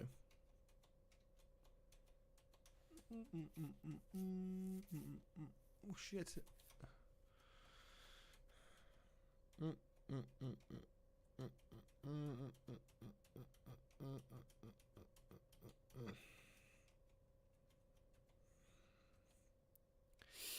Eee.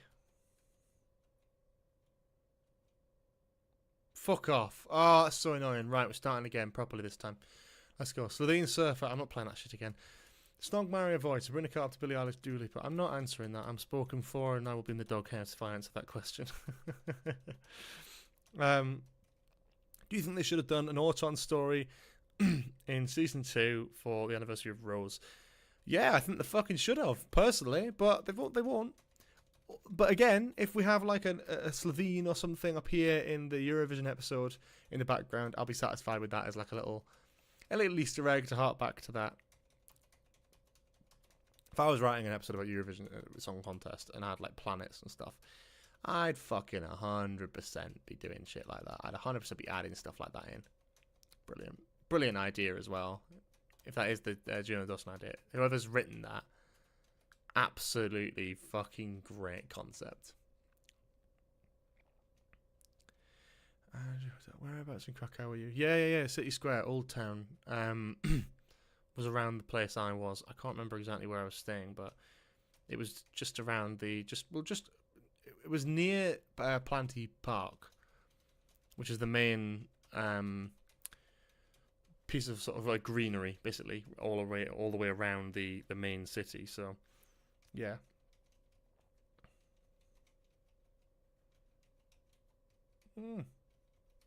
Snog and marry Billy and Sabrina. Screw Minogan. That's good. It's funny.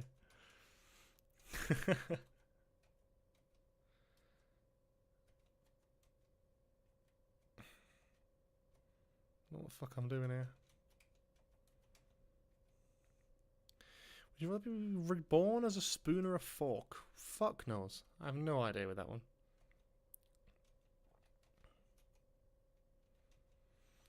Gonna do it anyway.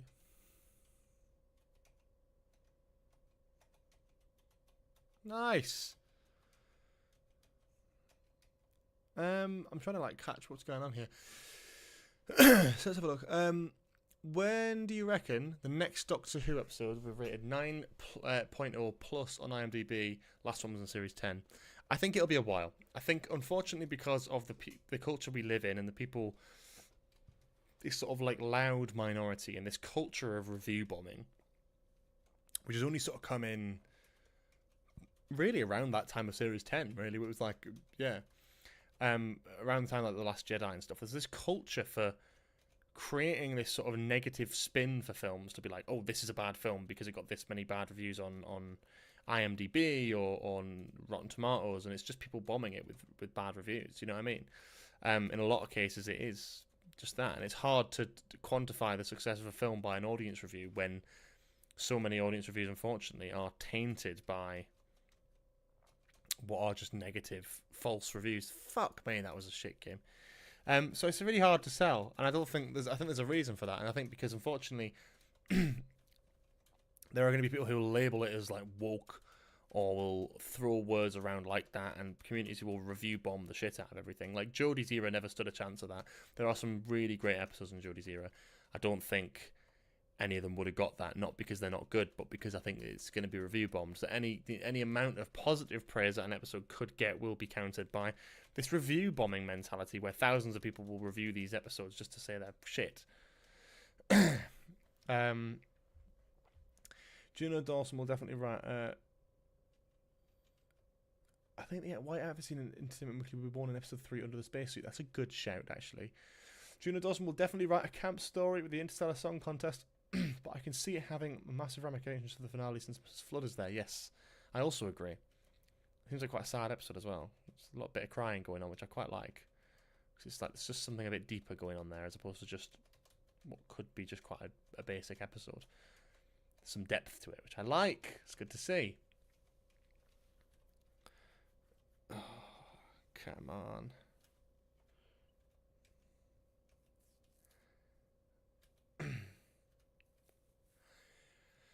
Only downside of Krakow was the lack of food places. That's mostly due to the fact that there weren't any much to my taste, so I just had burger and chips. To be fair, there's a lot of great food options there, but again, it depends on your favourite cuisines. I'm not a very fussy person personally, so there's a lot of things that I would eat, and a lot of things I did eat, let me tell you.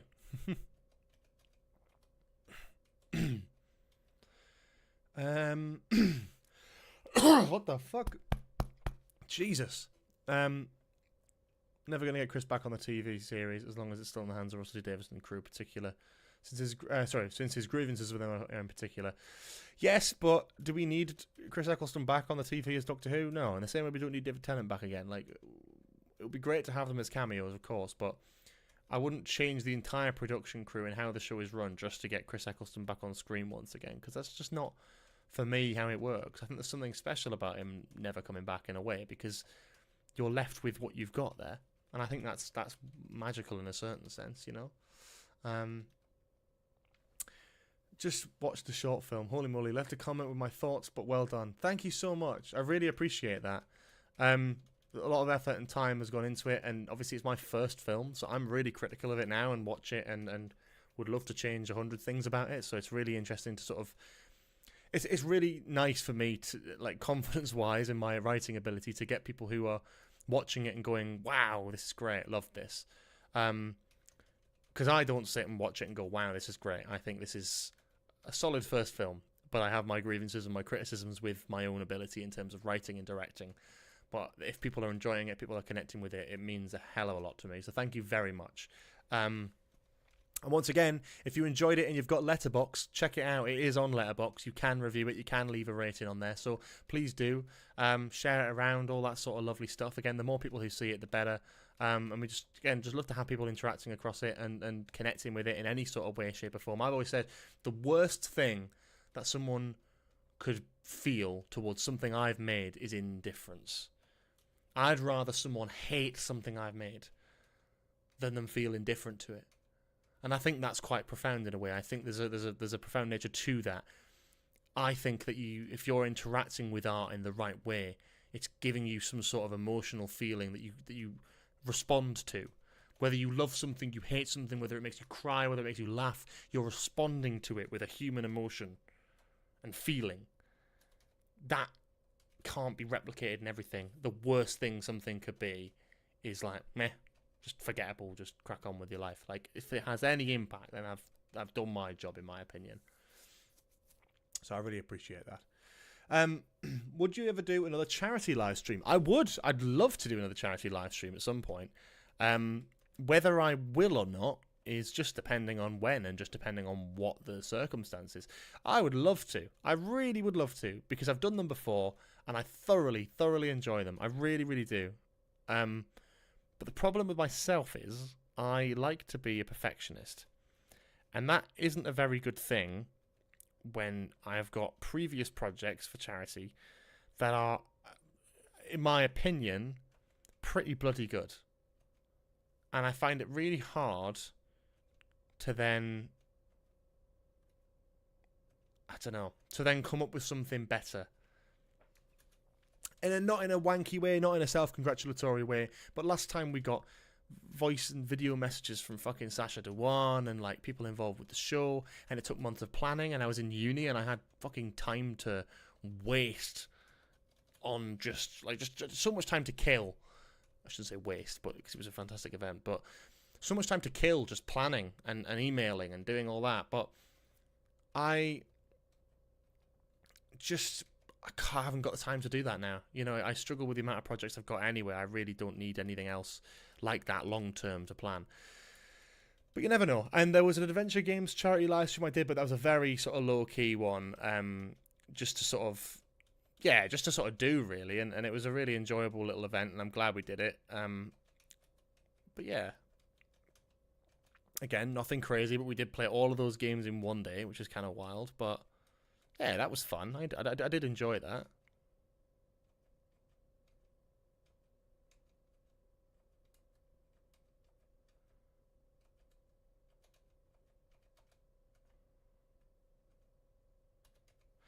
Got most questions, sorry. Colin Baker didn't particularly like his time on the show, but still came back for the 1993 anniversary in Power of the Doctor. Yeah, it's true. So maybe when Chris is even older, he might come back. I'll watch it with my girlfriend too. Appreciate that. Thank you so much, Force Dalek. I really appreciate that. That means a lot. Again, just connecting with something that I've made just is so nice to hear. What's your chippy order? Mine is sausage supper, but I don't think that's a thing in England. I don't know if that's battered sausage and chips. I quite like that. I'm between three, so I always either go sausage and chips, battered sausage and chips, cod and chips, or I fucked that up there, didn't I? Or kebab and chips. I'm a bit of a kebab guy myself. I do quite like a kebab. Has to be said. I do enjoy a kebab. And I think that's okay. I think that's valid, if I do say so myself. I do like a kebab, and I don't think I should be attacked for enjoying a kebab. Like any man would. Enjoy a delicious, yummy kebab. You know, I get kebab meat and chips with garlic sauce. That's my kind of go-to kebab order. And I usually go to a chippy to get it, because I feel like it's always better from the chippy than it is at like a local kebab shop. I always find anyway. I prefer it at the chippy. And the chips are good from a chippy, so you can't complain. Current opinion on the show is that I can't really get excited for it. I feel like it's the same sort of ideas repeated again. The African Spider thing episode does look cool because it seems original. Other episodes like the robot ones seem quite generic, and hopefully the finale is not a clusterfuck again. Yeah, I think that's I think it's a good shout, and it's exactly the kind of issue I face with the show as well at the minute, where it's like, I love this, but it is not like completely unique anymore, and it's the ideas are rehashed. It's like Belinda being a nurse or working from a hospital. It's like, yeah, Martha was trying to work towards becoming a doctor, and it's a fun dynamic, but you're inevitably going to get those same exact jokes and interactions that we had with Martha in the 10th Doctor, and there's a lot of them, you know. As far as I'm concerned, you've got to earn that title. There's like a sort of level of respect to that. But yeah, what else we got? Chris's issue with the quality of the show. It was how people in the lower ranking roles in production were being treated. Yeah, and that's got to change before anything. And realistically, that probably has. I saw a stream recently of someone playing all the FNAF games, unlike the adventure games that can drive you insane. Yeah, I'd probably struggle more with the FNAF games than I would with the adventure games. What sort of birthday cake did you have? I have an iced Victoria sponge. It's like a Victoria sponge, jam and cream, but with a good amount of icing on the cake as well. My girlfriend made it for me, and that was the fucking best, because she is amazing at making cakes. What happened at the FA Cup, man? Don't even fucking start with that. The FA Cup fucking Newcastle match. Look, I don't know. I think but the thing is, I'm more annoyed about Gordon being sent. This is a bit of a Newcastle chat. Sorry, guys. I'm more annoyed about Anthony Gordon being sent off. Well, I'm more annoyed at Anthony Gordon getting a red card, because he deserves a red card for that, than I am losing the match, because it's the Carabao Cup final. That is more important to me, because it's silverware and it's a trophy, and we could really do with that. So to lose one of our best players for a few games because of a fucking stupid red card, oh god, it's more detrimental to that, I think. That being said, there were other examples from both sides where there were fouls that weren't carded. The officiating I thought was fucking terrible. It was some of the worst I've ever seen. I mean, what the fuck the Brighton player was thinking, basically rugby tackling one of the Newcastle players. I mean, Jesus Christ, what are we doing now where that's just fucking standard practice, like acceptable? It's a fucking stinker. It's an absolute shocker. It shouldn't be allowed, and it should have been carded. It happened right in front of the ref, and it did fuck all about it. Anyway, is what it is. Looking forward to the Carabao Cup finale. Glad that we're in at Wembley again. Very exciting time to be a Newcastle fan. Very exciting time to be a Newcastle fan who is living in London. That's all I'll say. What is the meat in kebab? Kebab meat is lamb. It's lamb. I've made kebab at home. Doner kebab is a spice mix, and you can mix it with minced lamb, and it's very tasty. But I think the only time I ever like lamb is in a kebab. I think it actually tastes better there than it does anywhere else. I just realised, won't episode 5, the Nigeria Spider episode, be the first episode not to feature any white actors, unless Mrs. Flood shows up in that episode too. Possibly. Yeah, because the Doctor's always been like a white character in the past as well. So, yeah, it definitely seems that way. But that which would be a hell of a big, I think, like an achievement and direction for the show. Definitely very, good to have an episode like that in terms of representation, in terms of diversity. That would be a really cool thing to be able to say. Like, this is the first Doctor Who episode with no white actors in it at all. Not that it's something to strive for, but it's really good from that point of view, where it's like, this is a specific cultural kind of episode which deals with these sorts of folklores and all that sort of thing. And I think that could be really interesting just from that perspective alone.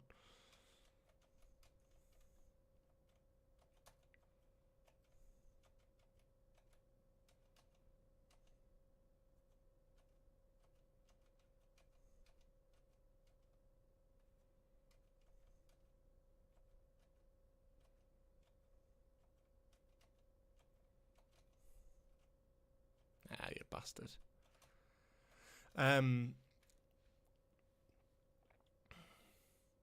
No. Like lamb kebab. Lamb kebab is the stringy, sweaty meat strips. That's what I'm talking about. Yeah, and that is minced lamb, spiced minced lamb on a spit, roasting, and then they shave it off. It's nice. It's good. It's good shit. I love it. proper sloppy shit food, but oh my god, I love it. Fantastic. Best in Newcastle. In fact, I'd love to have a kebab when I go up to Newcastle next. Oh, craving one now. Really craving one.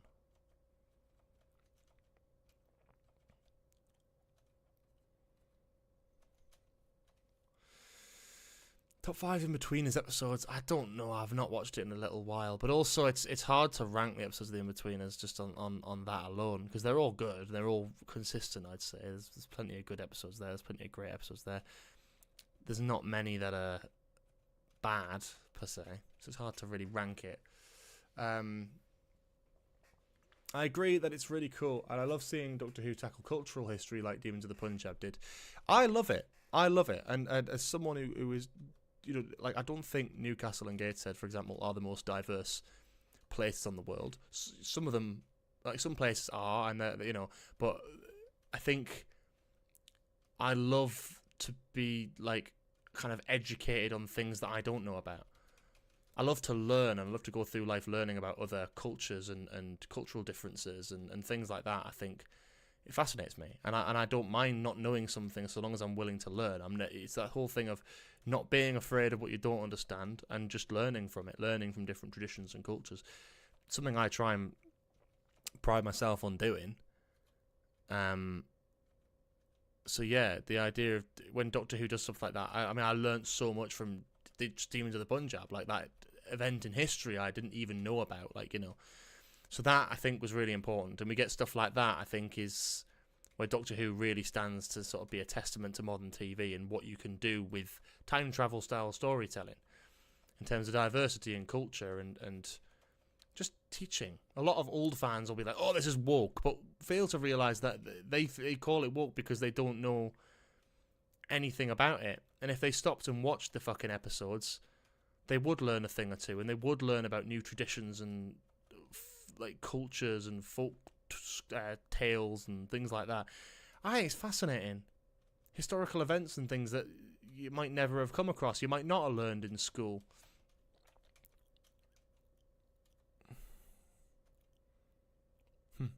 Interesting anyway. Ooh, almost. I thought we were going to get all the way to Smith there. Shit. Got a bit carried away there. Shouldn't have went so quickly.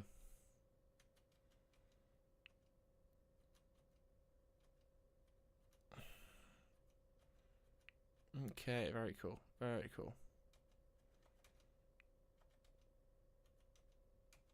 Okay, I think we're doing quite well here with this game of 13. Fingers crossed we'll get a bit further with it. It'd be nice to get to Matt Smith on this stream. Little birthday surprise. That being said, we're fucking it up a little bit, but it's okay.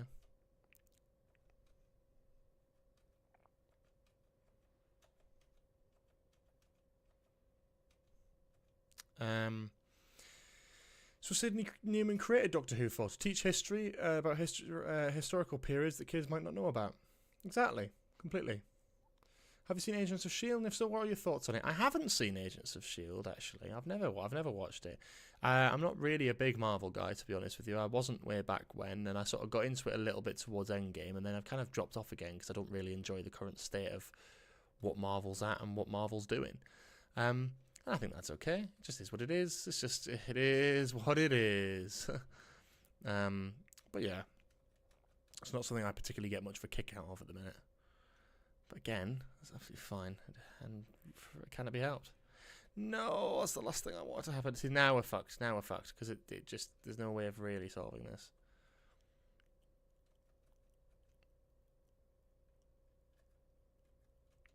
Okay. Certain things like that do help. But just cannot get to these fucking Hartnells now. Yeah. Yeah, it's fucked now, I'm afraid, guys. Oh, dear.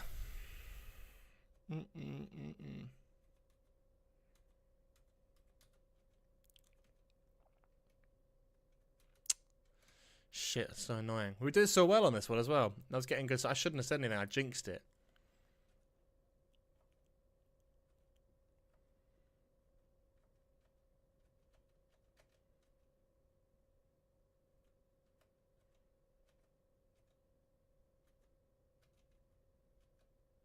good. That's what we need. Just a little bit more Hartnell down there.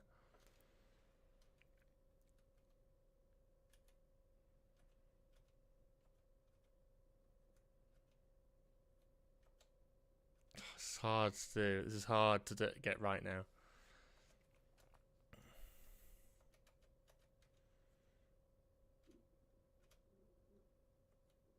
Oh, fucking hell.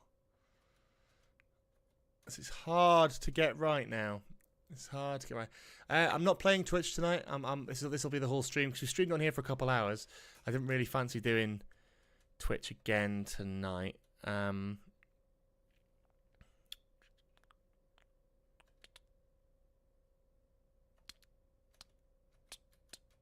Okay, that was quite useful to do that actually.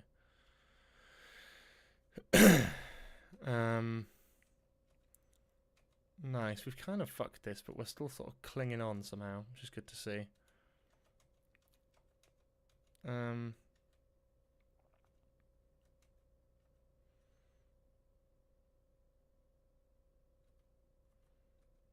don't really know.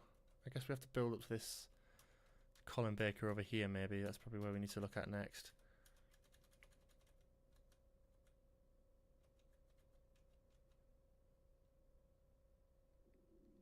It's hard to get right here, though, isn't it? It's really hard to get right here. Hardest thing to microwave? I've not a fucking clue. Best and worst episode of Showrunner has been... Oh, I don't think I'll keep missing messages.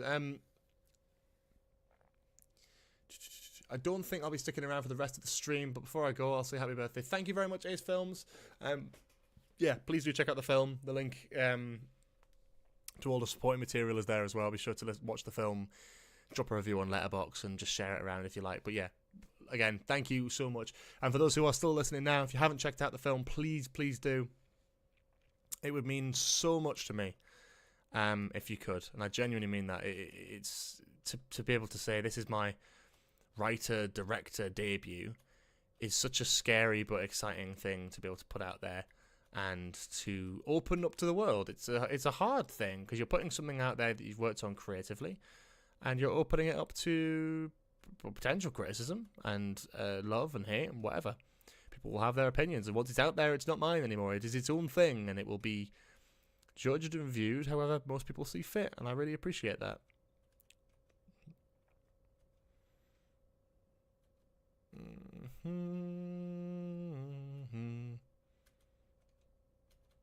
God, I'm getting very lucky with some of this. And I think that's probably where my luck runs out for today, I think. Yeah, I have a feeling that's probably the only one I can do there. Yeah. Damn. Well, that was good. I feel like we did quite well there, considering. I should have went up, shouldn't I? Fuck. Damn. What a shame. Well, we'll do more of this in the future. You know us. We'll do like a game of 13. It is a lot of fun. We're going to wrap things up in a minute. Before I do, I might try to answer a couple more questions, but I will be sharing and just shouting about all the stuff that we've got going on. I am a very multifaceted content creator. I don't just do live streams. I do podcasts. I do videos. I do a bunch of other stuff. I do writing. I make films. So there's a bunch of stuff to shout about and talk about. So I really, really appreciate that. Something I never really shout about, but I feel like I should, is to check out a few things. They're all linked in the description below, by the way. But I do have a Twitter account, so please do go and check that out. Would really appreciate it. We also have a Discord server.